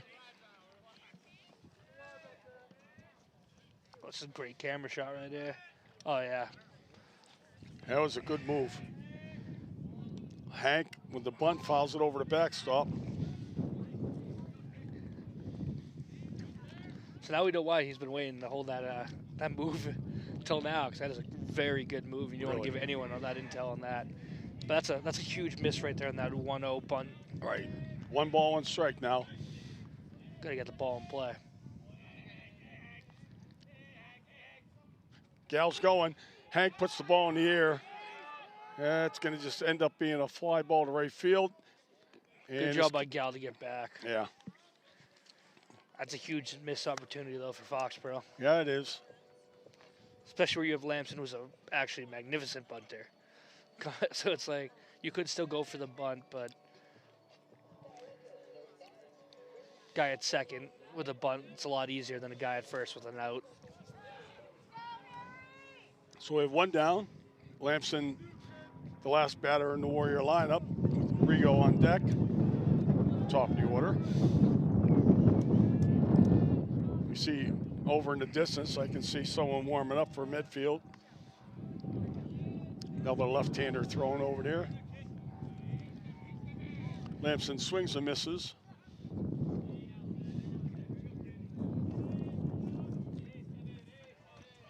Gal's lead's not as strong right now.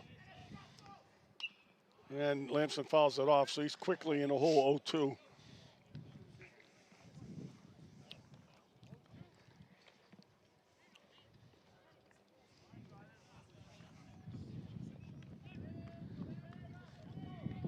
Gal may be going here. Nope. Ball's low.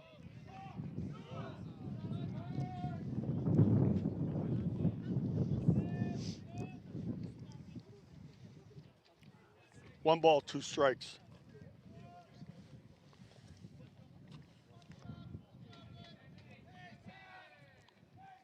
All right. Here we go.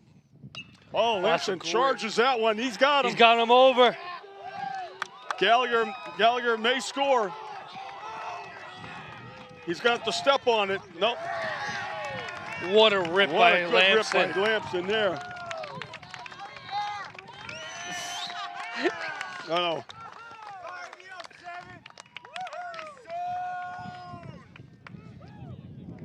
Lamson got a hold of that one. I don't think I've ever seen Lamson hit that. With 2 strikes on him, no less, he drills one. I think it was smoked. Oh, Full barrel on it. He turned on that one. So now we got a runner at second with still 1 out, top of the order. A pickoff move. There's that great pickoff move to second. That's a good thing he wasn't still thinking about his hit and got caught daydreaming out there, right? Here we go with Rigo. That's how you deliver. Senior captain, bat 9. You're right. 1-2 count. Gets a hold of one. Gets us up 3-2 in the bottom of the 4th.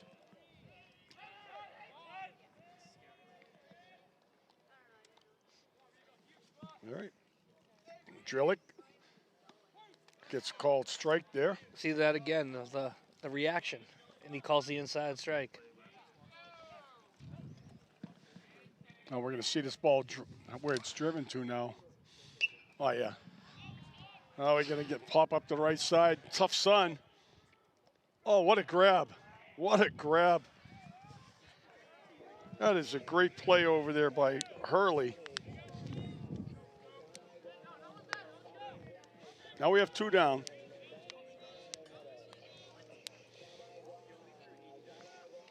Stowe, who hit a bomb last at bat that was run down by the center fielder. Yeah, the outfield just took about 7 steps back. Herrick, the previous at bat, called strike on the first pitch. We just need Aiden Stowe to come through with a nice base. Oh, he gets hit. Right on that elbow pad at least. Yeah. Last year, he ended up with a broken hand or something, remember? At the end of the last year, he got hit with a pitch. Yeah, I think he took one right off the... Yeah, off his forearm or whatever last year. Ended up with, missed the end part of the season. Yeah, he came back for the tournament game. Yeah. So here we go. Runners at first and second. Trimble now up. Outside. Ball 1. There's no harm in still getting first base here because now it puts the force on and you're actually taking a bat out of a really good hitter. Trimble not with a great swing there. He knows it.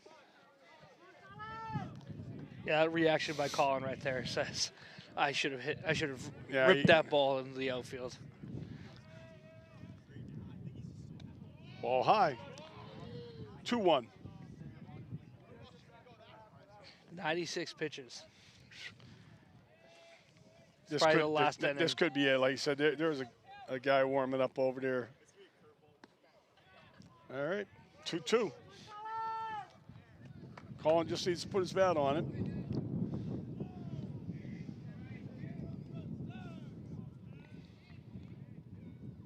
Ball 3. Well, once again, we'll see the runners get started. A 3-2 count here with 2 outs.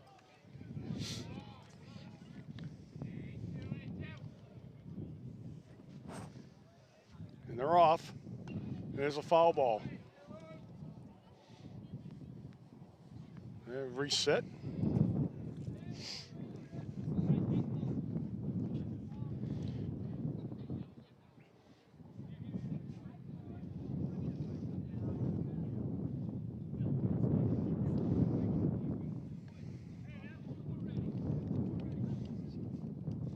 Man, we go through baseballs here. Yeah. Like I said earlier, we'd kill for some of those. Those are brand new too. It's not I know. like we're throwing in. They get thrown in, they get thrown out. That's it. You know, in the game for like literally 3 pitches, fouled off into the woods. See you later. That would be a great investment. Nice little netting around the backstop. Well, any of you alumni that may be catching today's game, if you just happen to have a few extra dollars that you're not using for anything, think of that. I mean, anything hit off to the baselines, it's kind of difficult. The backstop is back way too far for what it needs to be effective because the apron on top doesn't really catch anything. You know, if that backstop was 15 feet closer, then you'd probably get more of the balls hit behind the plate. But to either side, Phil, your point, we could use some good netting here. Go from dugout to dugout. Yeah. Well, we can have the trainer come out. I'm not sure what's going on. Maybe he's developed a blister. Although it's his non-throwing hand. It's non-throwing hand, so did he get stung? I mean, I have seen a lot of bees around. Yeah, maybe he did. Maybe he got stung.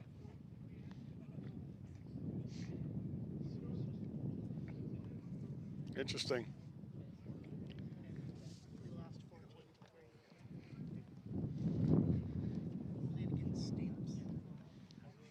All right. Whoa. Oh, by that reaction? Well, actually, his catcher touched his hands, and boy, he buckled right there.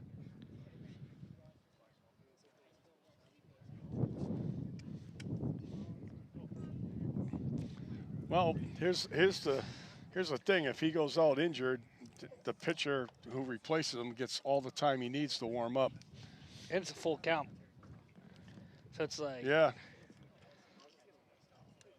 Yeah, that reaction, though, didn't look like it was No. Looks like something's definitely bothering him. Yeah. But he hasn't had anything hit back at him. Well, that's when, initially when he did that, I was like, oh, he must have got stung. Yeah. And he said it was when he tapped him, so... Well, here comes the relief pitcher.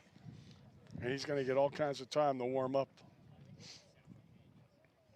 Another lefty, no less. Well, here we go.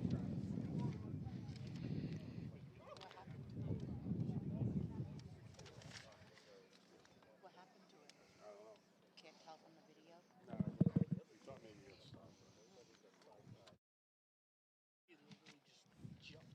Yeah. So Drillick's going to leave the game. Maybe a wrist injury? Yeah. Christine Dundon, our trainer, is going to walk off with him. Keep an eye and see what's going on. Meantime, well, we got a lanky kid coming in now. This kid's about 6'3". And again, another lefty. What do you mean, him and Phil look exactly alike? Yeah. Kid might be 14 and have about 7 inches of height on me. Really? Number 9. Oh, boy. I love this name. That's all you, Coach. Skokalowski. I think I got it right. Skokalowski. Sokolowski. Close enough.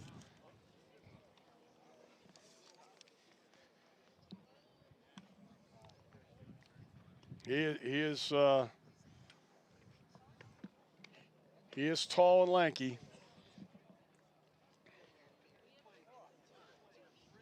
Could be a very awkward situation for the pitcher, though. Oh, you like you come said. into a 3-2 count, coming right out of warming up. Got a little rush warmed up. So you could tell they were getting ready for next inning. I guess the only thing to his advantage is that bases aren't loaded. Yeah, he gets that free pitch. He gets that. So if he walks, it's not the worst thing in the world. But honestly, if he had bases loaded and you were in that situation, it's just like, shoot, I got to throw a strike this very first pitch. From watching his warm up, though, he's got a very good breaking ball.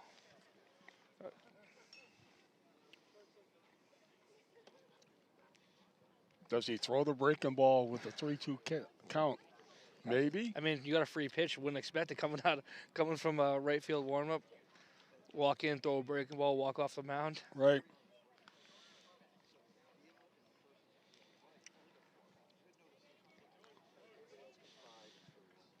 Again, a beautiful day here. I hope this weather stays, man. We've had some really crappy days out on the ball fields. Yeah, we got a lot of rain, too. Yeah, they could use some of it down south where they're having all those fires and everything else. And, you know, we've had our share of wet weather.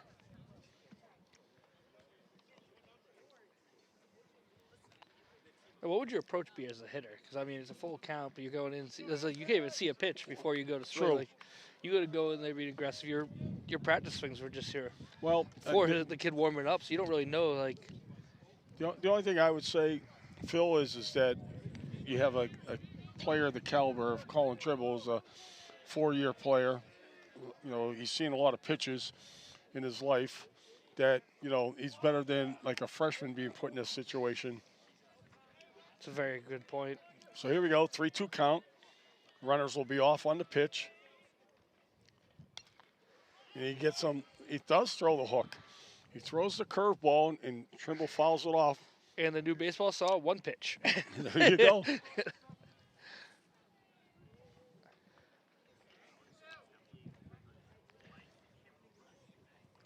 And that's the difference. I think if you got an inexperienced batter right there, he swings and misses on that pitch. So once again, we'll see a similar thing. Runners will be going on the pitch.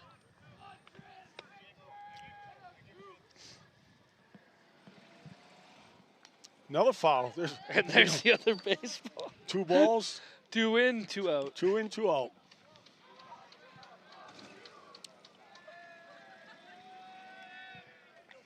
Well, to Sokolowski's credit, he's thrown 2 in the strike zone so far. And another one. Get another dozen balls. Yeah, get it ready.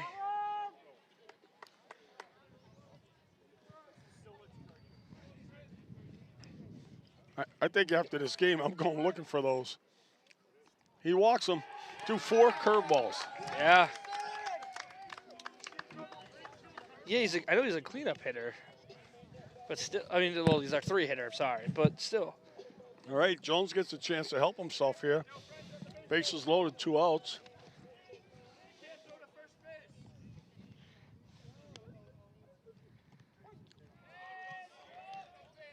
Called strike.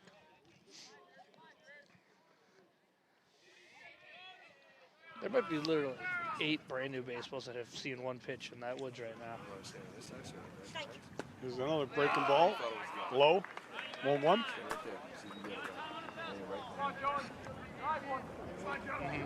And we, you know, we're joking about this in the sense you think we're joking, but we're serious too. I mean, Phil and I would kill for some of these baseballs. You took a look at our bucket that we have to work with. I think some of those baseballs have been around since I was in high school.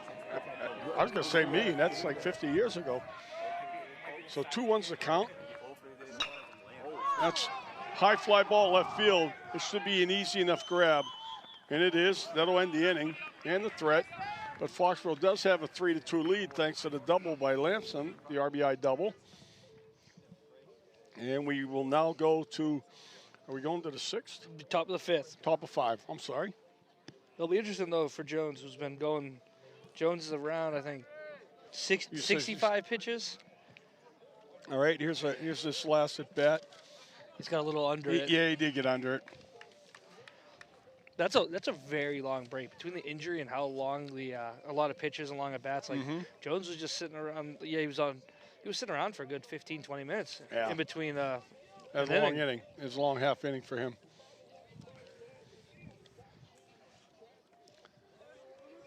We don't have anybody warming up in our pen yet, so who gets the call? Could be Trimble himself, because Trimble. Yeah, Trimble didn't throw a lot. He didn't throw a lot Monday. He was out of the game early.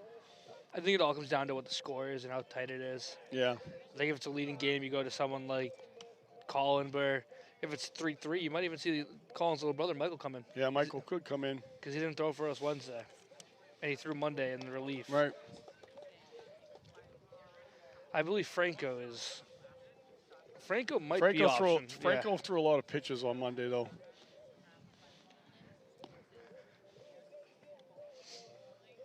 And we know Stowe's done, and Hank Griffin's another option. But again, these are guys that are all out in the field.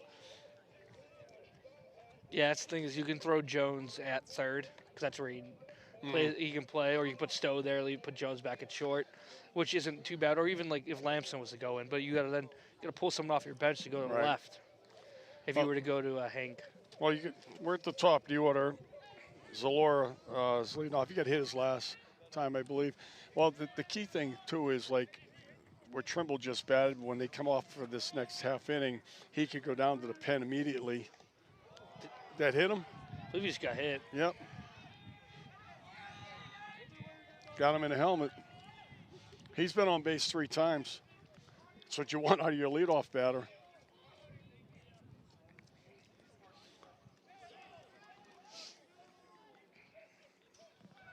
Yeah, right now I'd probably get Michael up down in that bullpen, getting loose. Yeah, it's got him in the helmet. That's why they wear him. Got a good lead over there, too. Oh, he had him leaning.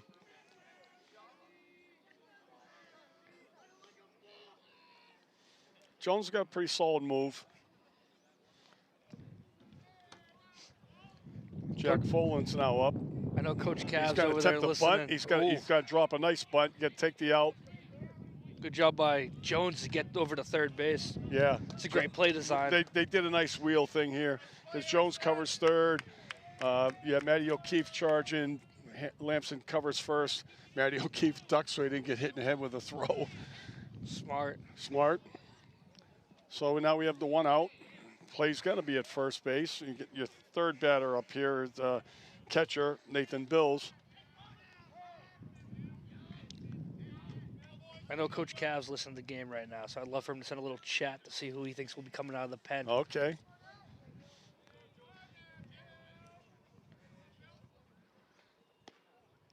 Nope, misses. I'd love to see where that curveball missed. Good height.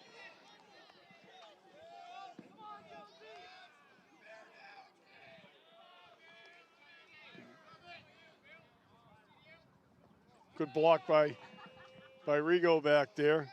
2-0 the count.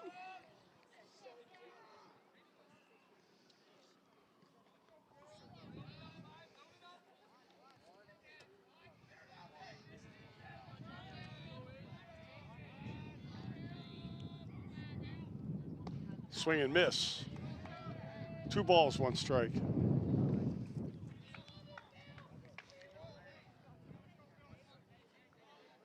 Jones seems very relaxed though when he's pitching too. It's just like under control.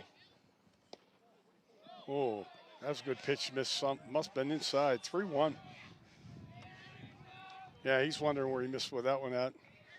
I'd no sooner say how he looks nice and calm, and he's right. He's just like, oh.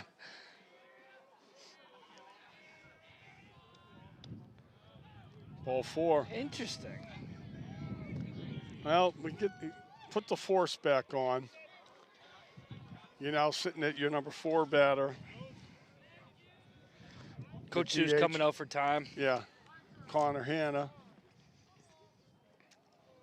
He's 1 for 2. Yeah. Now,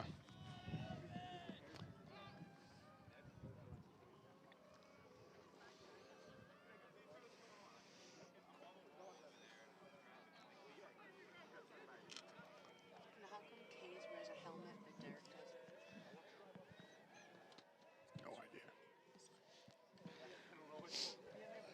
Yeah, Hannah's 1 for 2 with an RBI. Okay. You can hear the Medfield bench mocking Foxborough using the same noise they did when they were out on the rubber. Mm-hmm. You do that Jeopardy. Yeah, Jeopardy tune. music. Is that what that is? Yeah. Yeah, they had it going on the speaker, so now they're mimicking them. Jeopardy's current champions on a 30-game win streak. Jamie Ding. Inside. Interesting to see no one's gone up to I go know, warm up yet. Like you said, I'd probably get Michael up. Michael Trimble, get him up and start loosening that arm up. That makes me wonder if they're going to someone that's already in the field, and that's why. He gets a called strike there.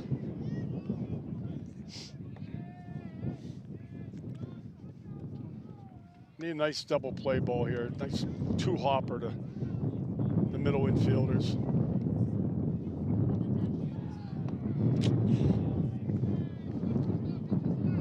Two balls, 1 strike. We see Here he Michael Trimble comes. coming down to the pen with Kessock.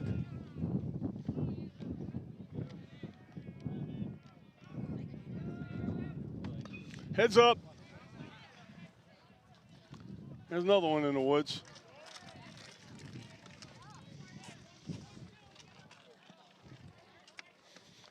Two balls, 2 strikes.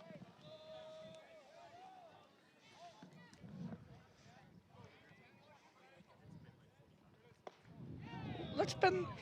Wow. Gonna stop myself. Wow. Well, he's been calling that one, but now we get a full count.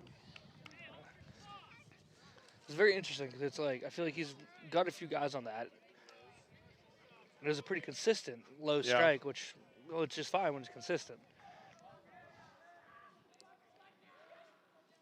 High. Well, he's definitely in trouble now. All right, so Gage is going to come to the plate. Right fielder, bases loaded. We only have 1 out here. He's still doing bands and pen too. Yeah. And Coach Seuss has already made his 1 visit, so he can't buy him any time. If you need a ground ball or get something out of here. Now we got a right-handed batter coming up, so This is Gage. A nice 1-hopper to Colin Trimble would be perfect right here. Well, swing and miss by Gage.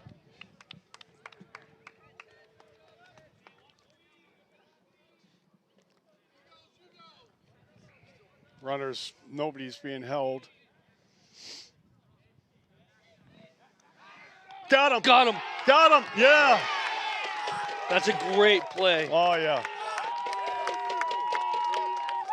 A much-needed thing, too. Colin Trimble, like, lured him into that. He was up like he's in bunt defense, and then he just slowly walked back.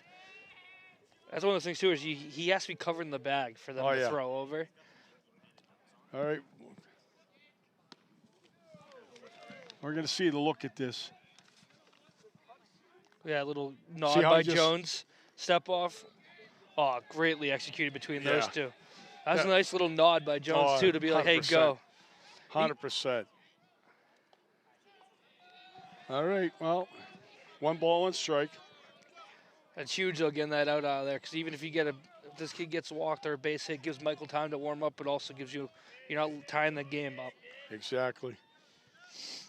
So we got 2 outs here. We runners at first and second. And we'll let that one come back in. No attempt to even run to first base, but. So 1 ball, 2 strikes on Jack Gage.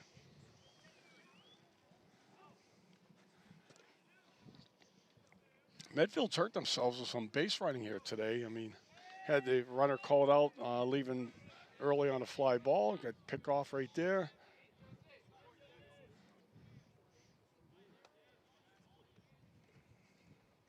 Oh, that looked good. That looked good. Especially, too, is there 2 base run mistakes are guys in scoring position. And scoring which position. is exactly. a huge, especially to 1-run game. Those are going to eat you on the bus ride home if you don't end up winning this game. When runs are at a premium. Foul ball off of Rigo's. Rigo's helmet Yeah. to the woods.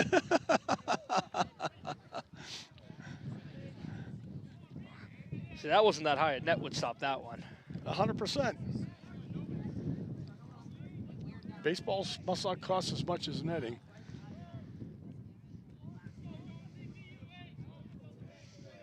A year's worth, maybe not, but I mean, they've been playing on this field now for about 8 years. I feel like 10 years. We've had to go through a bucket already today. Oh, yeah. Maybe even 2. Runner's going.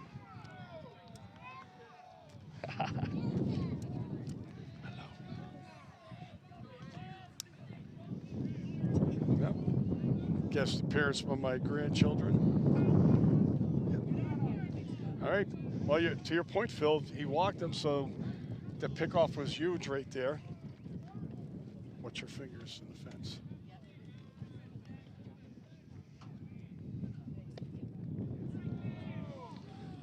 Wow. Michael Trimble's he's just playing toss right now. He's not even getting hot.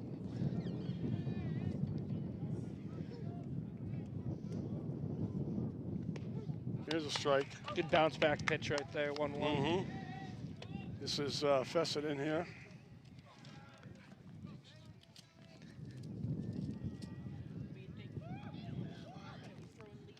So, off Rigo's hand. Yeah, you got foul ball on that one.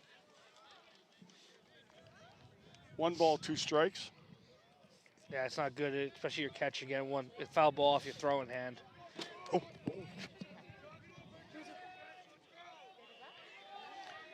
All right, good pitch right here.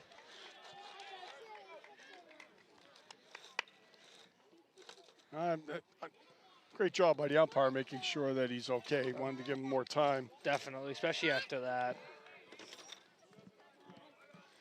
Need a good pitch here, Braden. A little high. 2-2. I like that. I like that approach. So 1-2, come in with a high fastball, maybe come back with a curve. Here's Rigo taking that foul ball right there. Oh yeah. Well, there's another one for the collection.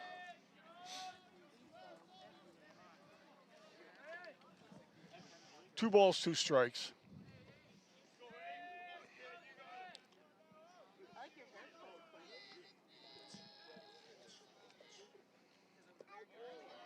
Oh boy. Now we're 3-2. Need your best pitch here, Braden Jones. You might want to Trinkle's busy. I saw Grammy brought her your baseball bag. Strike Got 3. him. Wow. How do you take that pitch, though? Right? How do you take that pitch? I think 2 is like, when you get 3-2, base loaded, and I think 2 is like, it's not like, the kid doesn't want to get walked, but you get comfortable. And then he just slings it right down the, oh, look at that. tell you, too close to let go by. Too close, especially in a one-run game. Like you might not get a better situation True. than that.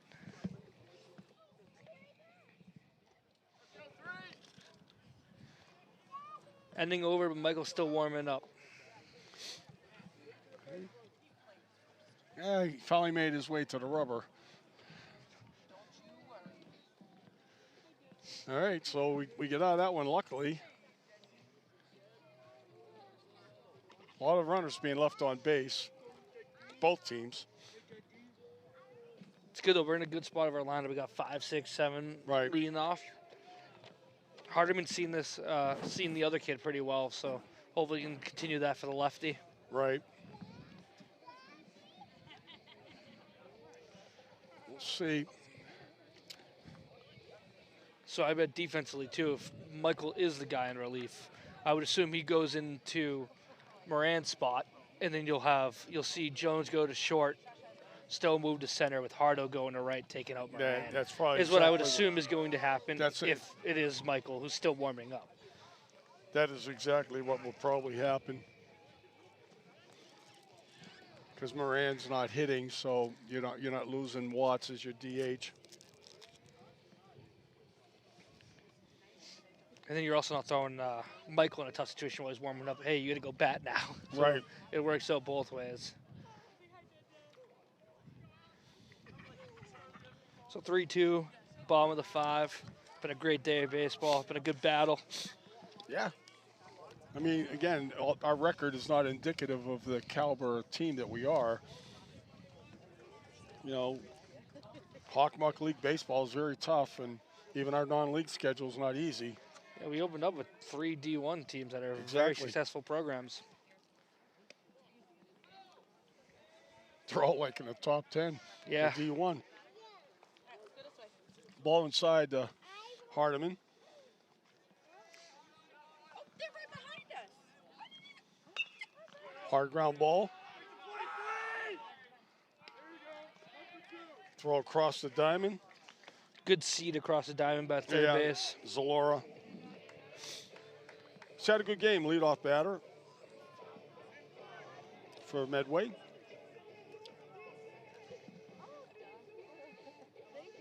Brings up Matt O'Keefe.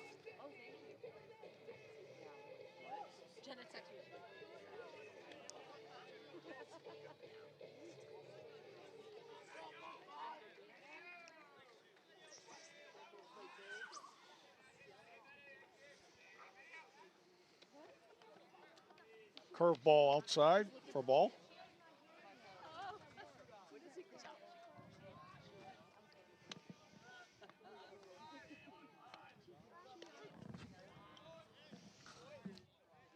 A little high strike right there.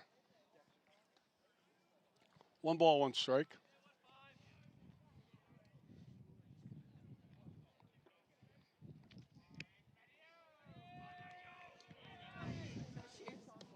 Late swing there by O'Keefe. Now in a hole, 1 ball, 2 strikes.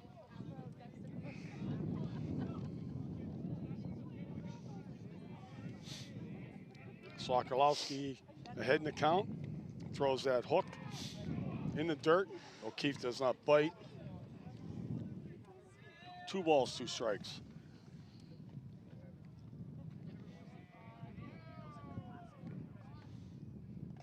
Fouls that one off.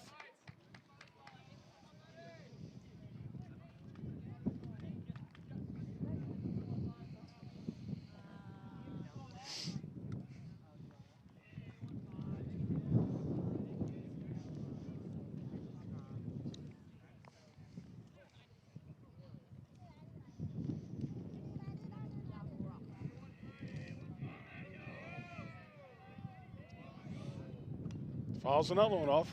Oh, Maddie's putting up a good fight here. Did that in his last at bat too. Yeah, he's probably seen about 15 pitches today. He's had 2 great at bats. I mean, in his first at bat that caught Steele, and I think it was a full count. Right. So there he goes. He worked it to another full count. So he's been in a hole his last 2 at bats. Fouled off pitches, worked them full counts. He walked his last time. He's going to walk Another again. walk.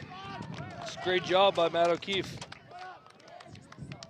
Especially when right now he's not hitting the ball as well as he had been, but to get on base is just as important. And he actually moves pretty good. He's dropped a lot of weight since football season. So, I mean, he's a fast lineman in football. He's even quicker, having dropped some weight here for the spring season. Ball low to, oh, he called that strike. Woo. Sumpire takes his time with that, letting us know what he's calling. B. Watts now. That hit him. Kid ate it right there. Mm-hmm.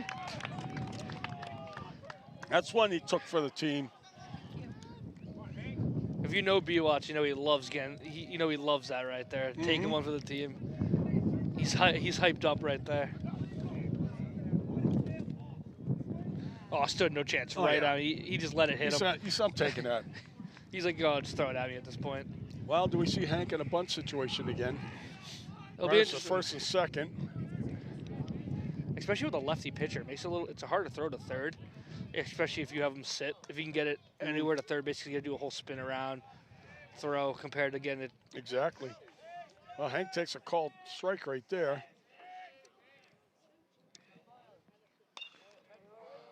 That's going to move the runners. Oh, no one's covering the bag. And he's got to beat that out. Wow. Yeah, second baseman's acknowledging right now. He goes like, my bad, I should have been there. So Hank's going to get an infield hit out of that. Gets a hug from Kays. This was hit just soft enough. Look at this right here. No one's on third base. The third baseman actually starts to go for that Yeah, they ball. both go for it, and they don't get Matt O'Keefe. Do we see now? Do we even see Chops try to drop a bunt here? Nah. I think after his double, I think he's got to let him. Because worst comes to worst, maybe he gets another nice little, like that. Yeah. Another rope.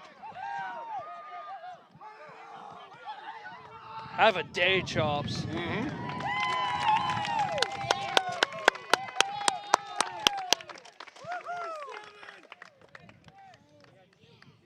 Wow, that's another rope off his bat.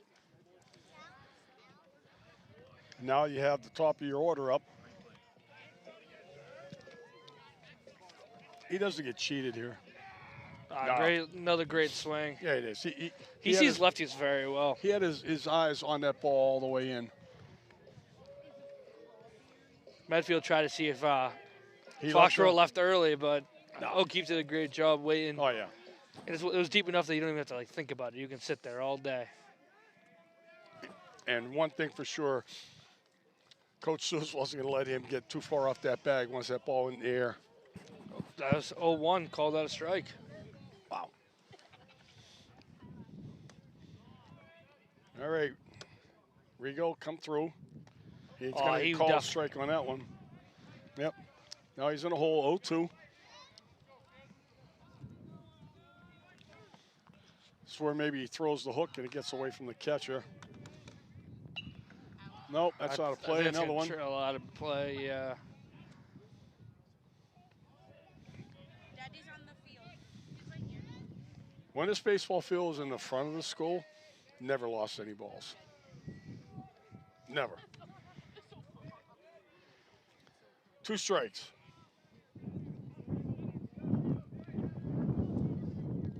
Runners not being held. There's a curveball that's low.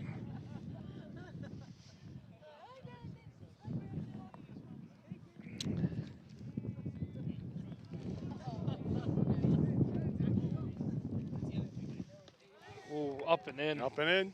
2 balls, 2 strikes. Surprised to see Michael still warming up. Yeah, I know. Well, he's finally warm, Coach.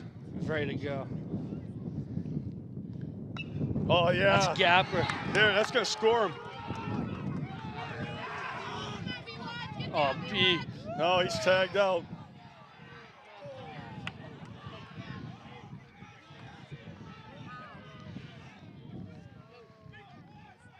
Well, not as fast as we thought. Nice throw. Now we can see a replay. A nice little relay.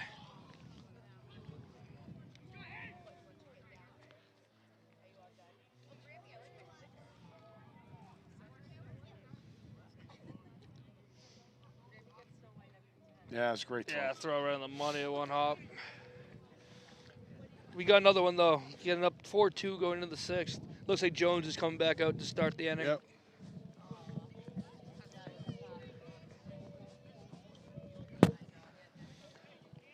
Well, not a bad inning, though.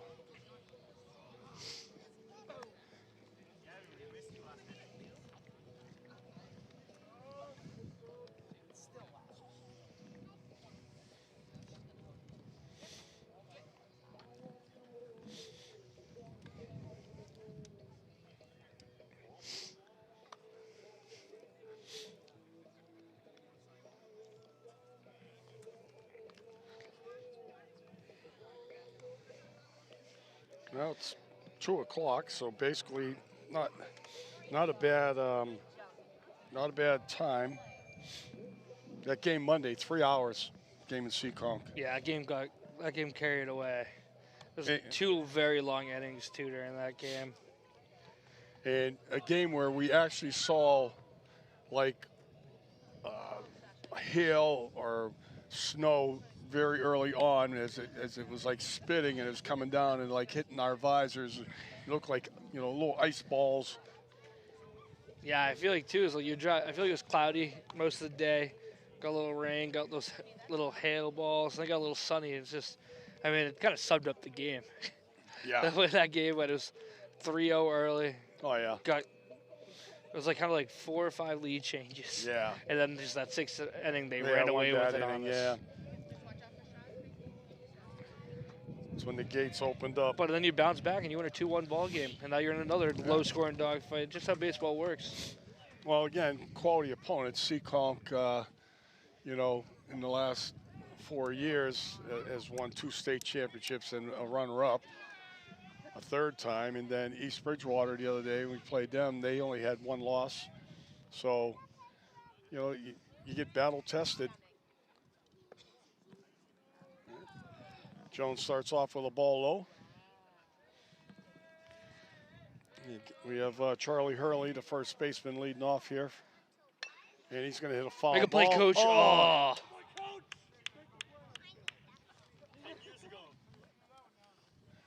Getting a lot of abuse here from the peanut gallery.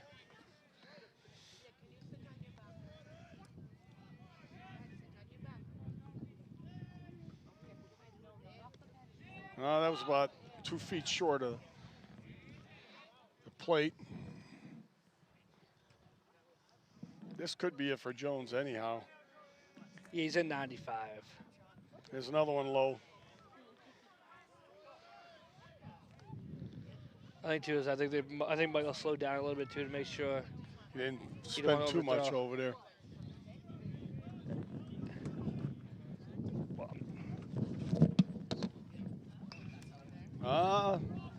Paul got a bad jump on that. He got a real bad jump on that.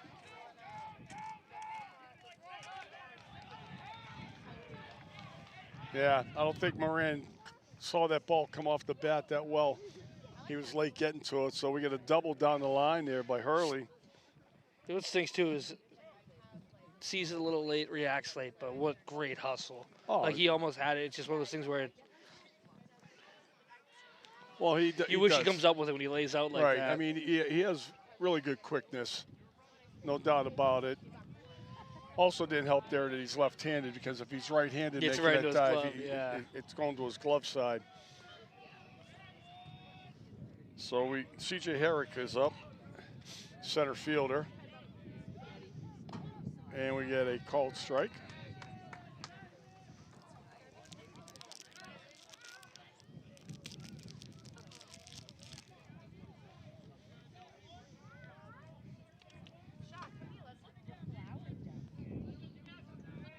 Jones comes to the set.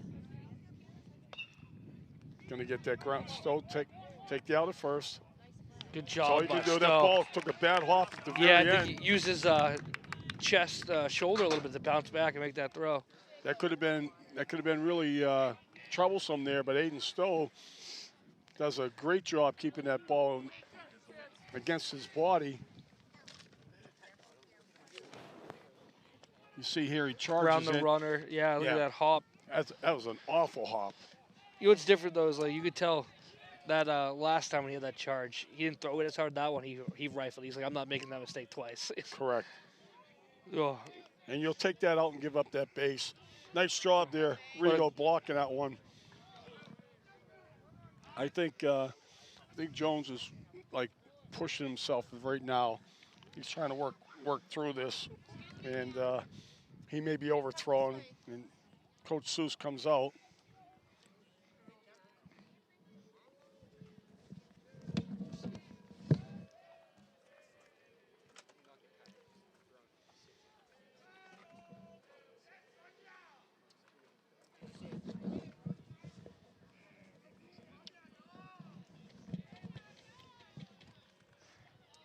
Well, just a little brief chat.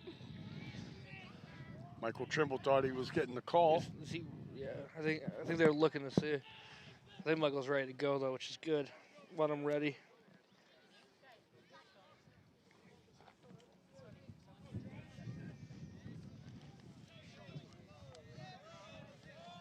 So we have a 2-0 count. There's a strike.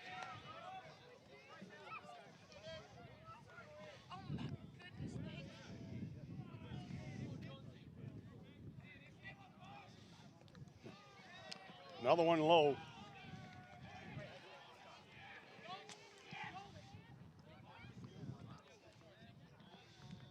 Three 3-1. Jones's pitch gets fouled off there. Now we have a full count to Herrick. Actually, my bad. We actually have a. This is Dixon. My bad. Herrick got grounded out. This is Dixon, and that's gonna score a run. Ball 4 and a run scored. I think that will be it too. I see Coach Seuss coming.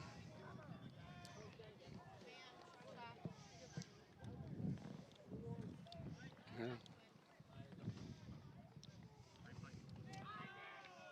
Well, again, this is just a young man, Braden Jones here, who's trying to push himself through something when he's basically out of gas. He's a competitor. He's not giving up. And he just overthrew this whole inning. He's been overthrowing the ball just because he's working his way through it. And it's just unfortunate because you give up a run. It would have been bad enough with the walk, but you give up the run at the same time. Yeah, you get a guy at first with one out. You didn't top your order up. This kid, Alex Zalora, has been on base 3 times already. And I believe this is top of the order too. It is. So you got Michael Trimble coming in, 1-run game, top 6, top of the order. I mean, good thing is Michael Trimble's a stud. Kid's a dog. He'll give you everything he's got on the rubber too. I mean, he pitched great for us as a freshman on JV. He's pitched great for you again on JV when he's not throwing varsity, and he's done some pretty good stuff on varsity so far. Young arm that's very excited for you for the next 3 years. All right. Got a 1-pitch win against Stoughton last week. Yeah, came in base loaded. Got a ground ball to send him in the.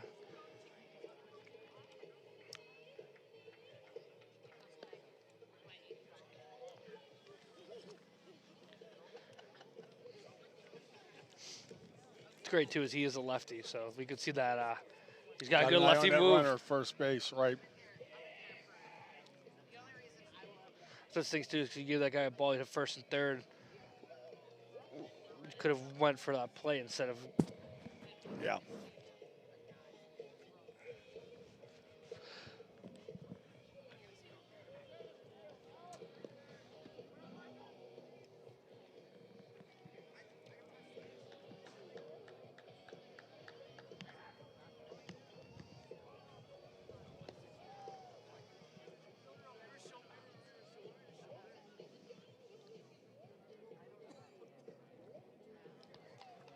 Well, we have a chance here. We do want to thank Foxboro Cable Access for covering this game today, too. Phil and I were going to be here anyhow, and the kids working the cameras, they were going to be here because of the free hot dogs and stuff afterwards, but bottom line is the other guys, Mike Weber and, you know, the crew there, Neil Kaiser, Matt Shea. I mean, great guys to work with.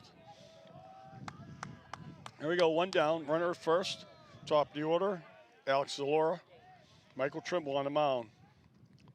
And he gets a swinging pitch, first pitch strike.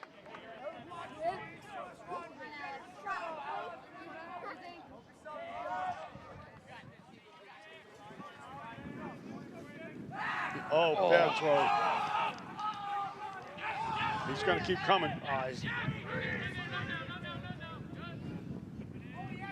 Body that. He had him too. That throw's on the money. He had him. It's a great move. It just.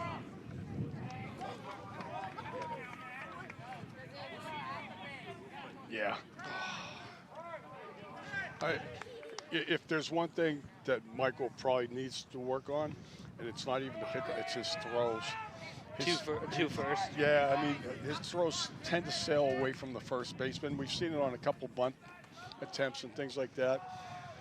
And I'm not quite sure, you know, it's just that he needs to work at it. He gets another swinging strike, though. So we got 2 strikes on this batter.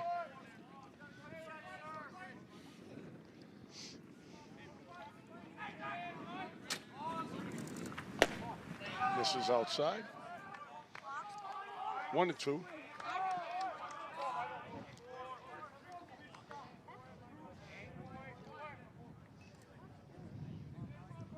Comes to a set. Here's the ground ball and a bad hop.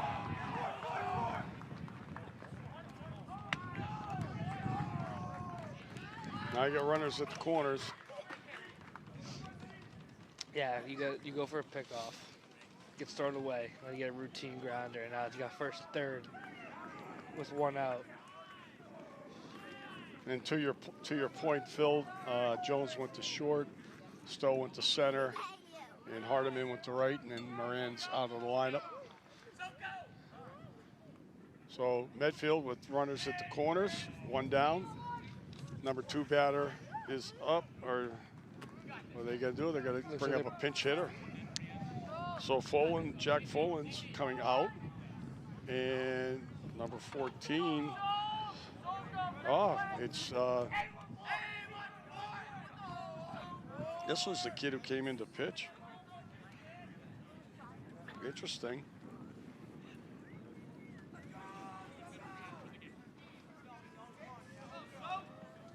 How does he? Takes over the DH spot, maybe? DH spot would have been on. Maybe they pulled him from pitching. Oh, I thought you can't re-enter. Well, he went in. He went in for Drillick. This is curious about this, because this is the number 2 batter spot.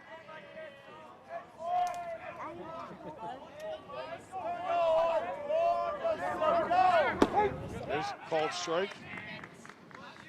I'm not quite sure about this, how that. But anyhow, here we go. 1 strike on the batter.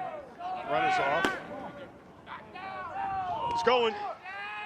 Oh, bad throw. Now this runner's going to come all the way over to third. Well, it's hard to. That pickoff play worked. But you also, now you got a kid that just threw 105 pitches throwing it back home. Well, now we have an even score, and Guy at third. And somehow we've managed to shoot ourselves in the foot again. Infield will come up now.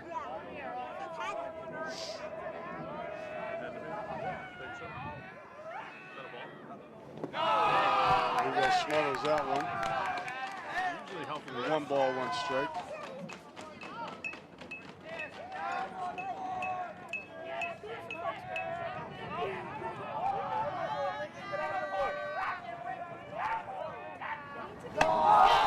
Pitch is high.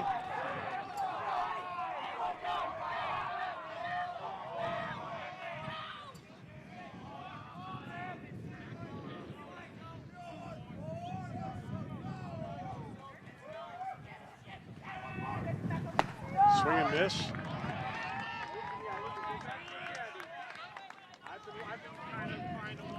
2-2. The runner at third with one down.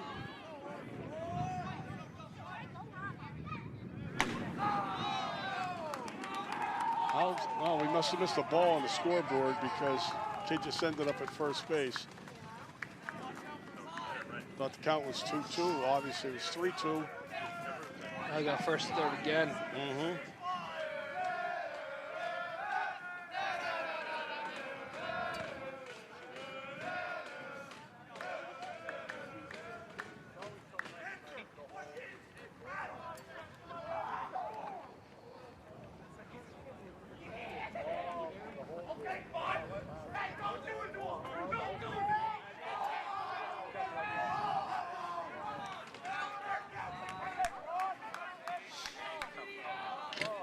Nathan Bills, the catcher, is now at bat.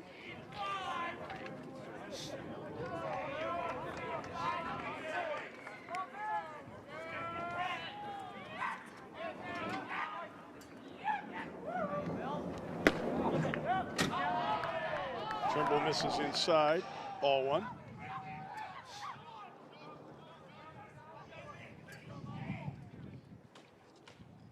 I see everyone shift in. Yeah, the foul ball to the right side, it's out of play. Yeah, we're conceding second base right here because they're looking to cut the runner down at the plate if there's a ball hitting the infield.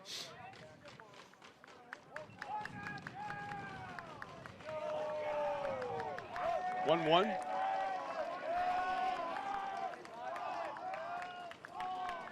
Runner goes again.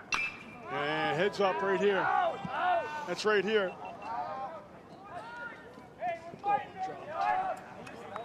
Wow, that one's findable.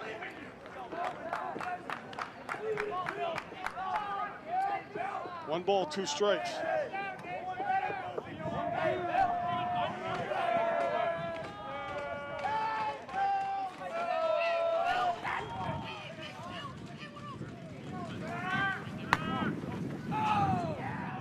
Ball, runner takes second base.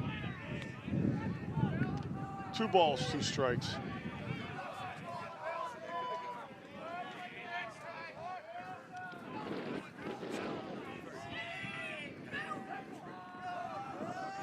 Need it out here. There's a fly ball down the right field line, foul territory, and that's out of play as well. It's better off that down. Yeah, you ain't making that throw from there. No.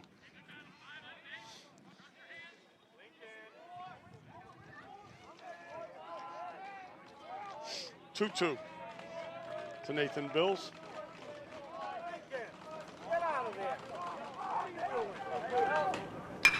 That'll get a run home. Hardeman's underneath of it. He's going to make the throw. This is a good throw. Oh, don't cut that.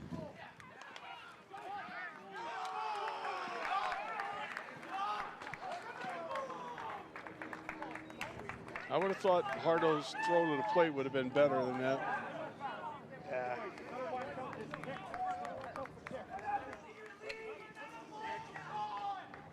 I mean, he's perfectly under it. And it was shallow enough. Shallow, and he's coming in. Short a little. Oh, and the run. I don't think he cut there. And like that's the thing too is like I don't know that I can't read that hop, that cut. Like, right. Does that get at least close enough? That ball's high. Check the swing, no go. So Medfield has now taken the 5-4 lead here in the 6th inning. Yeah, I'm almost thinking that throw's on target. To your point, though, you don't know about the hop it might have taken. It's the guessing game we'll be thinking about until after the game. See what the outcome changes, and then you'll think about it. Right, but the errors in the walks this inning have put us in this hole, which is like a recurring nightmare. And it's the 6th inning again. Yeah. Well, Trimble's got 3 balls on this batter. And he gets a strike there.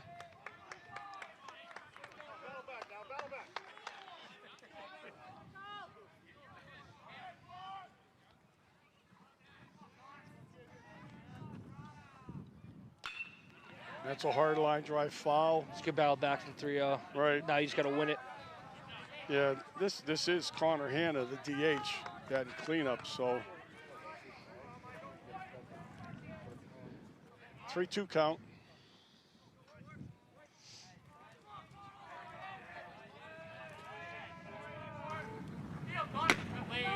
He walks him.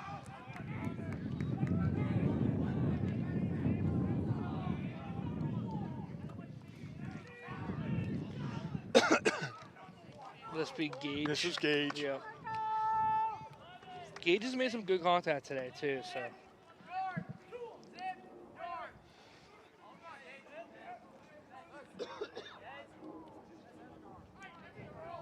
And this is the part of the game where you either this could change everything on a good hit here, Right. especially if they're going to probably advance this guy, or you can go in down 1 with 6 outs left in the ball game. Michael starts him off with a swinging strike. Yeah, I'd even worry about a bad pickoff move here too. There's a strike.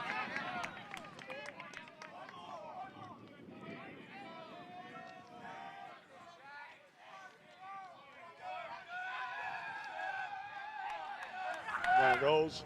Foul ball. Well, I know Michael won't be pitching Monday against Mansfield. I don't believe so. No.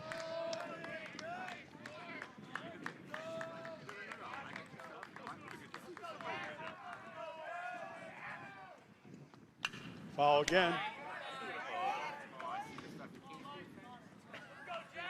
2 strikes.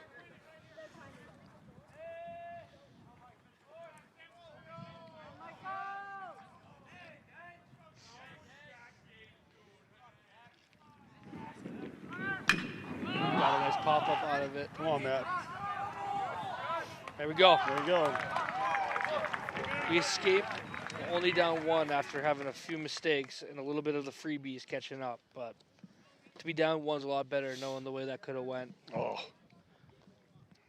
Great battle back from 3-0 to win that at bat, then finishing with the pop-up. And the worst part, too, is it's not like, I mean, he had a walk, but it wasn't like it was all over the place. It was good pitching. Just we weren't making the plays, and then we had a decent situation with a tag, and then the start of the inning was a long inning again, though, defensively. The last 2 have been pretty long. So the offense is really going to get going with 6 outs left to win the game. It's just the way it transitions. You come out of the. We got Lamson going down to warm up. You come out of the previous inning, having a runner cut down at the plate. Having a runner cut down at the plate to end the inning. And then all of a sudden you give up a 3 spot to give up the lead.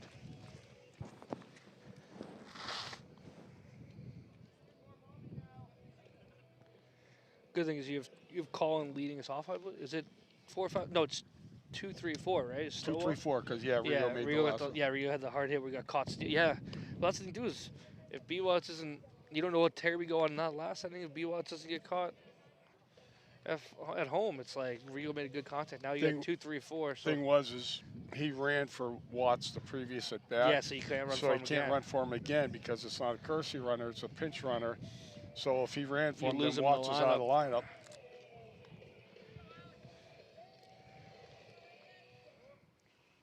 Then it's a matter of who do you run for him. I mean, we got the guy we want leading off. If we're in the bottom 6 down 1, we got 2, 3, 4. We got Stowe up.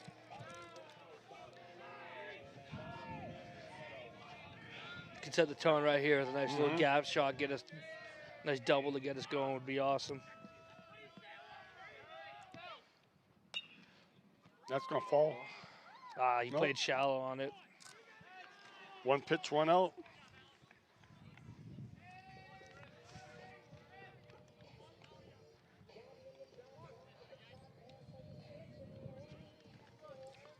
Well, I know about that substitution now. There's 2 Sokolowski brothers. So Alex is the one that's pitching. And Owen's the 14 one. came DH, 14 yeah. came in. I just saw the name. I'm thinking like foul off by Trimble. I've seen the name. I go, how can they put that kid in that spot? That's why. 1 strike to Trimble.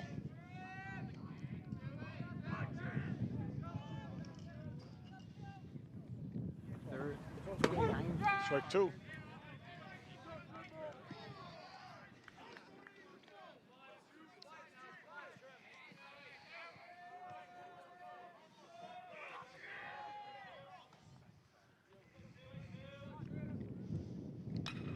Get through there. Yeah, there you go. 2 strikes. Good approach. Hard ground ball through the infield. First hit of the day, too, for Trimble. Good hard contact. All right. See this right here. It's a good pitch, too. Yeah, it's a good gap shot. Now, this is a great spot for Jones here. Back. Oh. I'm yelling back like I'm coaching. Yeah. I said ooh, because I was like, it just didn't look right. I was like, what just happened? Be nice though for Jones to get a nice little. That's a quick release. Good piece of contact after. Called strike right there. Yeah, it did look like a quick pitch almost. Yep. Gotta make sure he comes to that set.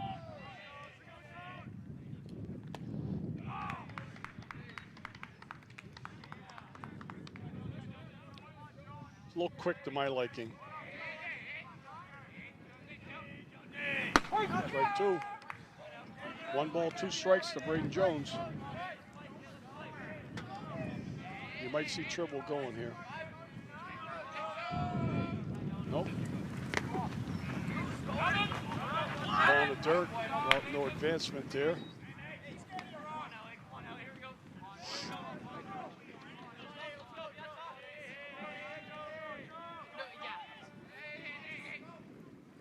Strike 3.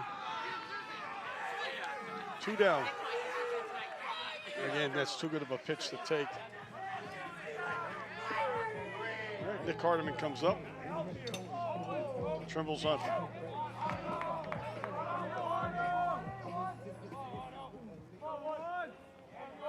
Breaking ball. Came back in. Hardiman's had 2 good pieces of contact so far today. So, he's 1 for 3. Back. That's a little lob throw. Obviously, he doesn't have a great move, or he's setting it up. Because twice he's just lobbed that thing over.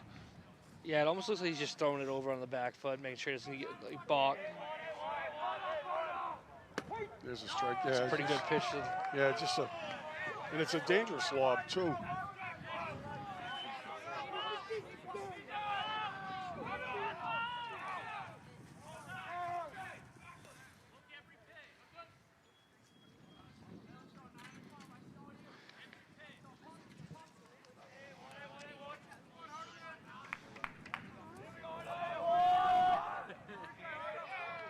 Might see the throw over again. Nope.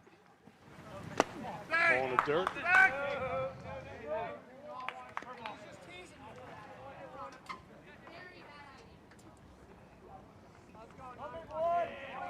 Two balls, 1 strike. They're going to start doing that in hoops. Make you start calling plays like that. Ball's by. Pass ball, dude. You got to get there. Got to get to third.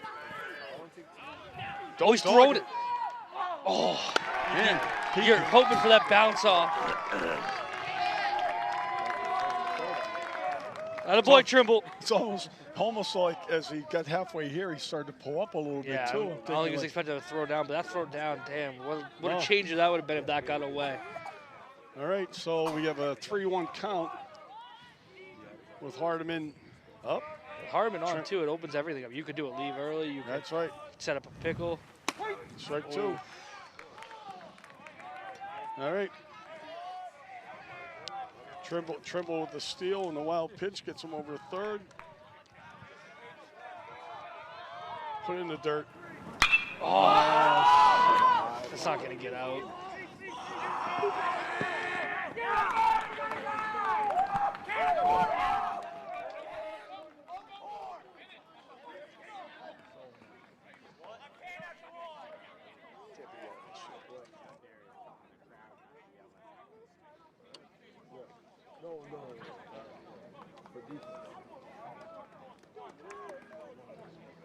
Well, Lampson's coming in, looks like. No, Trimble's still out there. Lampson was warming up, so at least he's somewhat warm if he's needed.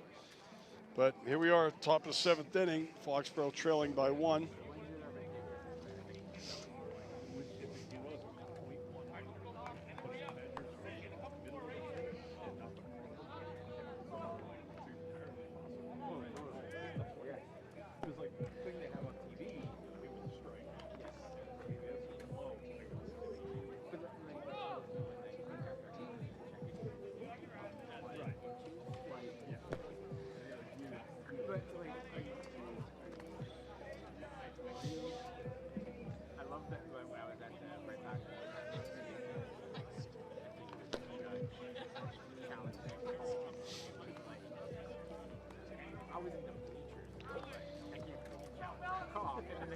On the big screen, it was like it was in the middle of the square. I was like, why are you even shouting that?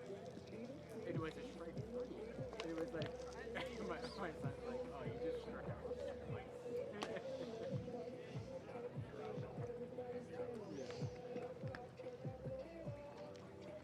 All right, who we got coming up for us two next inning? So we got O'Keefe, Watson, Hank. So we're in the lower half of our order. Yeah. You get away with a nice pass ball. I got that guy there. It's just it's hard too. So it's like when we get a guy on, obviously going for the win. But if BUF gets on, it eliminates your DH. O'Keefe, I think someone ran for O'Keefe early. So it's like we're in a spot where you got to win, but you're also you got to put someone in that can play the field or go into wherever he gets or can get hit if they get up next to him. You can use someone like Kessock. Yeah, use a sophomore. That's a utility guy. I mean, you got O'Driscoll as well down there. He does have a couple options.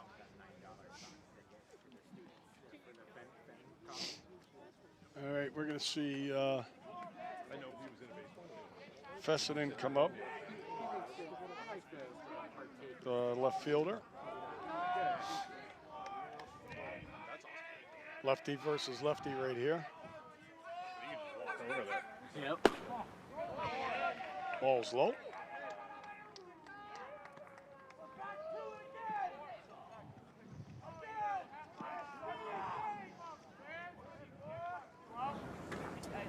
Low again.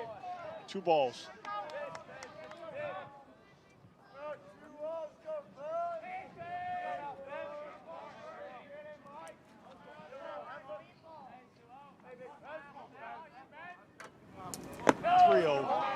Michael's missed all 3 down low.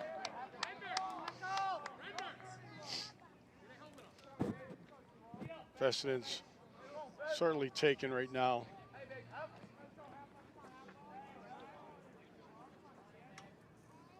And ball 4. Missed all 4 short. Yeah. Almost, I gotta wonder if he's shorting up. So you got another sub hitter coming in, or yep. Pinch hitter, runner? Oh, I think he's going maybe a runner. Is that the catcher? He is going with number 12, and that's Cole Render. Charlie Hurley will come to bat, the first baseman, but Cole Render checks in, number 12 for Medfield. He's a pinch runner, not a courtesy runner.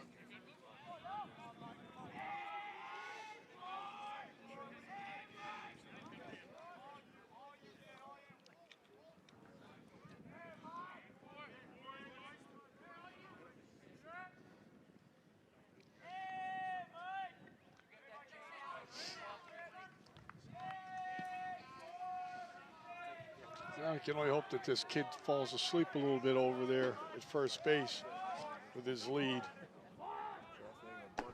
Got him picked. Oh, no one's covering the bag.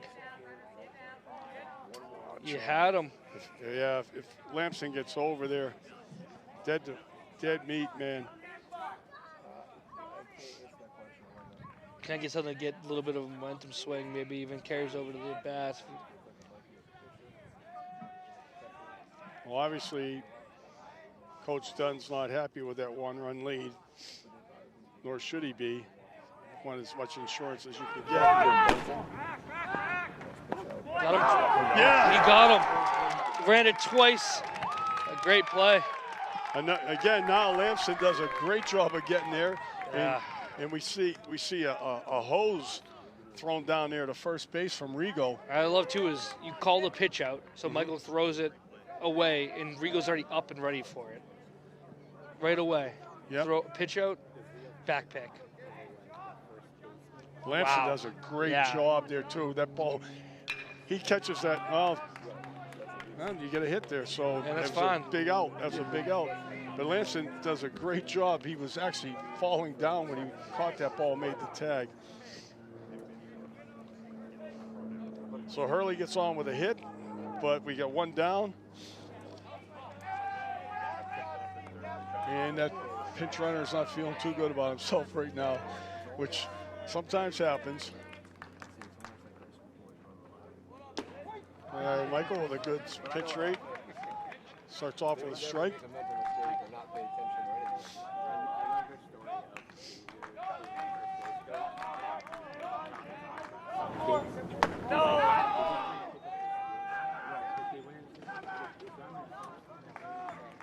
One ball, one strike.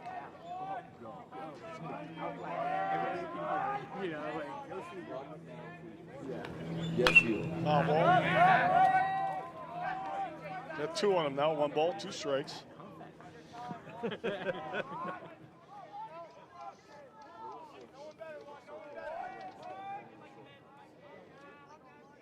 also extraordinarily far.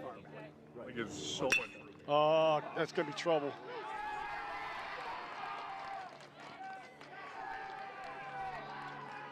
That's a good at bat right there by C.J. Herrick. Two-strike pitch. Gets a check swing, just enough on it to fall in front of Hardiman out there. So now Dixon gets up with two runners on. Little flare to no man's land. Yeah. So that gap in between, you just can't do it. You're either going to go too far back at second, can't make a routine play because you're going to charge everything, or you have your outfielder up and you get a chance of getting beat deep. Exactly. That's happened twice now where they've got like check swing hits out of a good pitch. Hit. Now you got bases loaded in the top of the order coming up. And that might be it. Yeah, I think it is. Keslock's going to go into the field. And Lamson's going to go to the mound.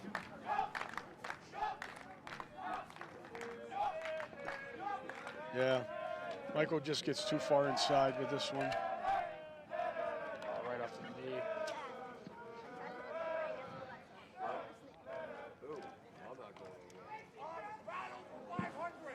Why didn't you bring it back here? How many pitches did he throw? 30?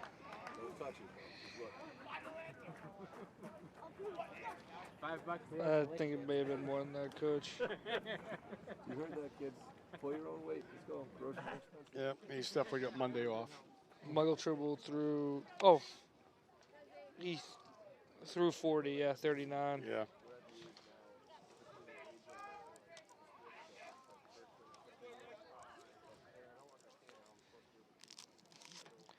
Yeah, I mean, the thing is with the freebies, too, 9 walks between both pitchers today. That's a lot of walks. The walks and the errors, that's what hurt us in Attleboro as well. You just can't afford them. Especially if you're like a 5-4 game, those 9 walks.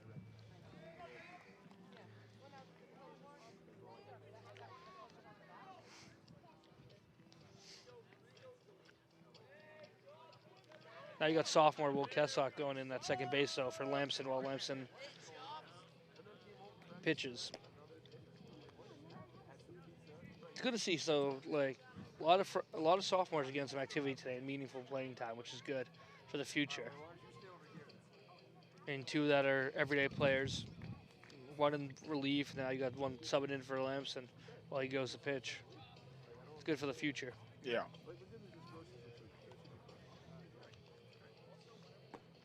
fact that we now have 3 teams this year for the first time in about a half a dozen years is really encouraging, because we have 44 kids playing baseball, and it's giving most of them an opportunity to get playing time and show us what they can do, and also allows us to help develop kids through playing time, because, you know, as you know, last year when we'd have a JV game with 20 kids, you got, you know, 9 kids sitting on the bench that never get into the game. They're not developing. So, and they're all freshmen and sophomores, because we didn't have any juniors last year on JV. So it's like, you're really hurting the future. You're taking reps away.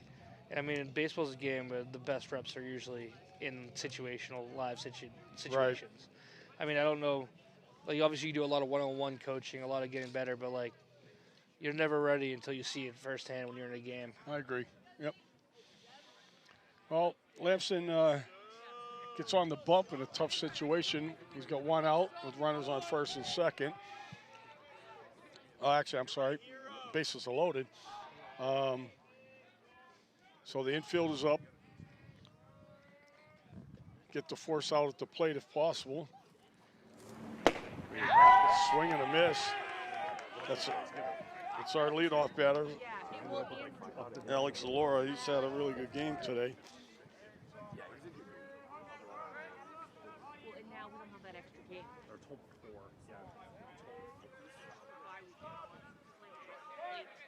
I was waiting for that. Lamson doesn't work as fast as Jones does. I was waiting for that batter to ask for time. Good arm. Good hand-eye coordination.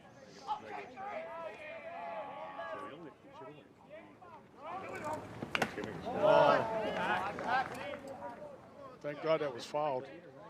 Yeah, the way it reacted, and like Rigo's reaction, I was like, yeah, that must have been Tim, because he didn't even move. And I was like, that ain't like Rigo. Yeah. You can't barely hear it from here. Really. 2 strikes now.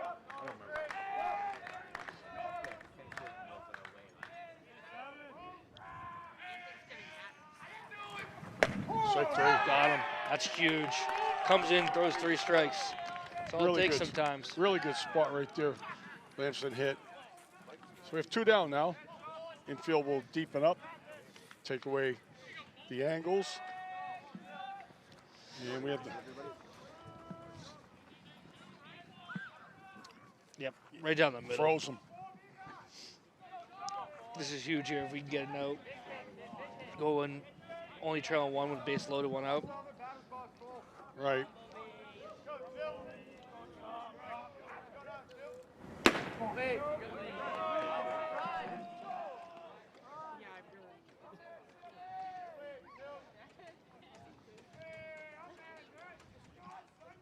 Ball 1. Trying to see.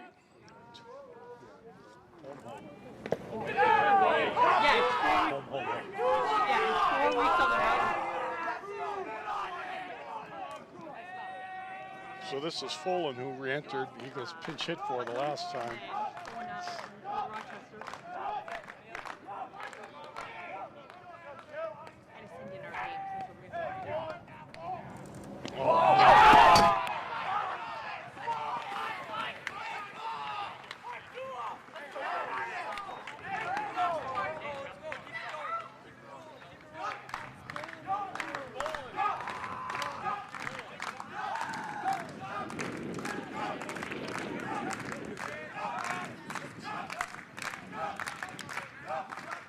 Came up real short, hopped right over him. He went for the block too, and it just went right over him. Now we get a strike.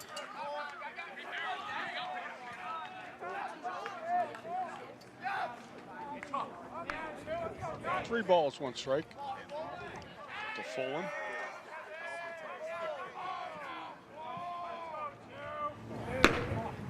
He wants him. Once again, we get bases loaded.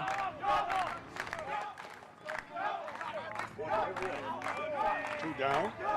Medfield with a 2-run lead.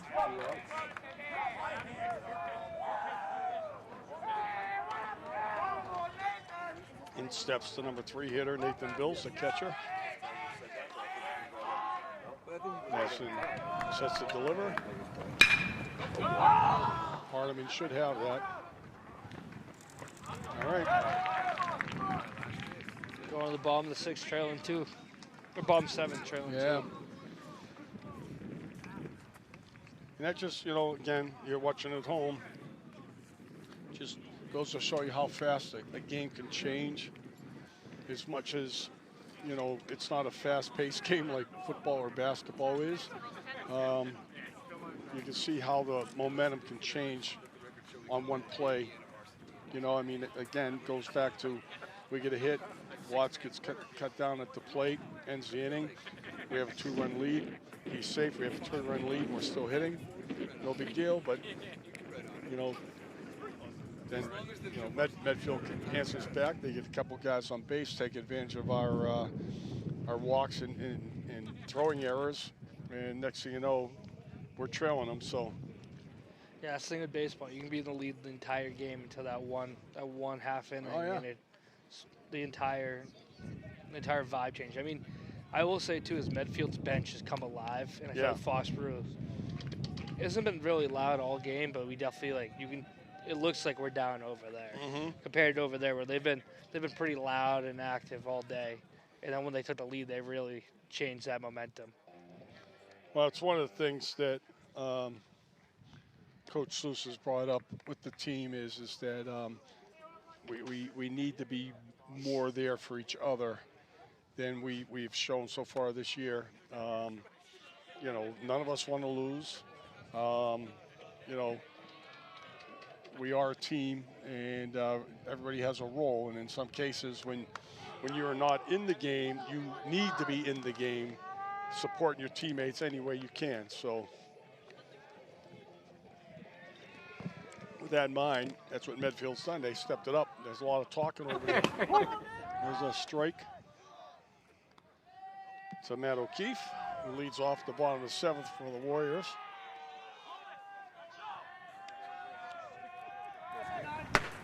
Late with that swing.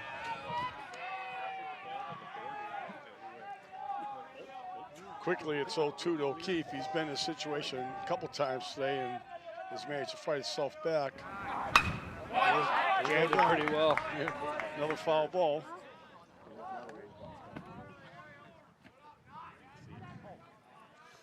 Two strikes.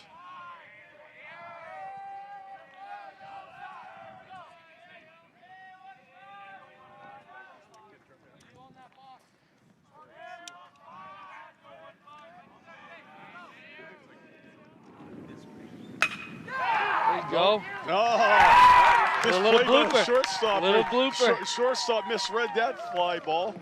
But Matty O'Keefe, again, with 2 strikes on him, manages to get on base, and that time with a little flare over the shortstop's head. And the great part, we need 2 runs, so you don't have to take him out of the lineup at all. Right. You could leave him on, because it's not like you're trying to get that 1 run in right away. Yeah. We need to get some hits, get some guys on. All right. Well, B. Watts is a good batter to have up here. Ball's high.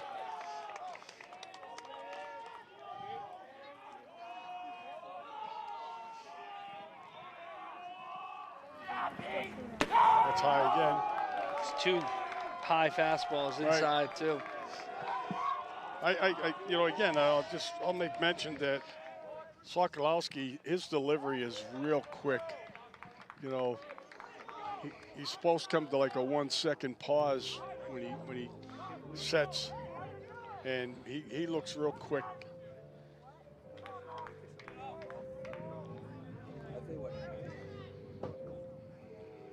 Good spot for Watts here too. He doesn't have to swing at this pitch, but he may get a nice one to drive somewhere.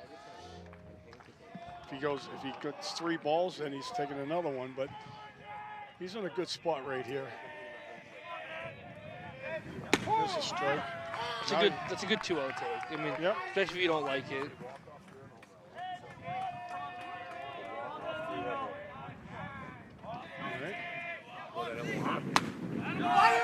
Swings through that one. Evens the count, 2-2 now. So Sokolowski's battled back.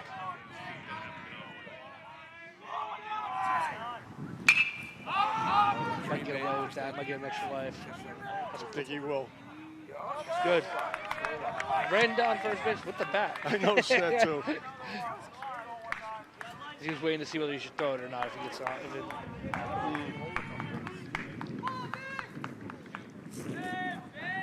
I looked up and I saw him run over the baseball. All right, well, here he goes. It's another life here, 2-2. Ball 3. There we go, good at bat.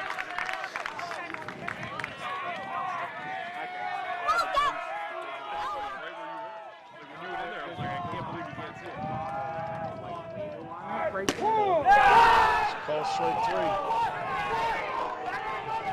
thought this was a quick pitch. He didn't even, that was pretty fast. That's what I'm saying. Yeah.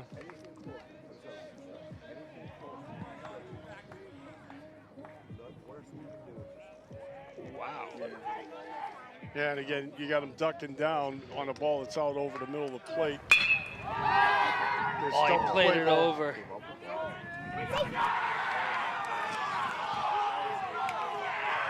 He ran over for the steal, for the hit and run, which caused a double play. Great hard hit ball by Hank, too. Well, not the outcome we expected, or actually hoped for. Either way, it doesn't matter. But nonetheless, a competitive baseball game. I'm not going to say a great baseball game, but a competitive baseball game. The Warriors, our Warriors, come up shy by 2 today, dropped to 3-7 overall, and you know, some tough games still coming up. Mansfield on Monday, so hard fought, just not enough. Enjoy your rest of your weekends. We'll start of the weekend. What day is it? Friday? Sure that Weekend, I guess. there'll be a little heart-to-heart talk, but again, like you mentioned earlier, Phil, it's the free bases that we give up, and 9 walks and a couple errors are all free bases. So Changes the impact of the game. sure does, sure does. So we'll thank Foxboro Cable Access for bringing you today's action. It's great to let these kids get a chance to have their games televised, so people at home get a chance to see them if they can't get out. And we might be able to have another one down the road, possibly. But for now, Doug Seuss, Phil Thomas, signing off. Thank you very much.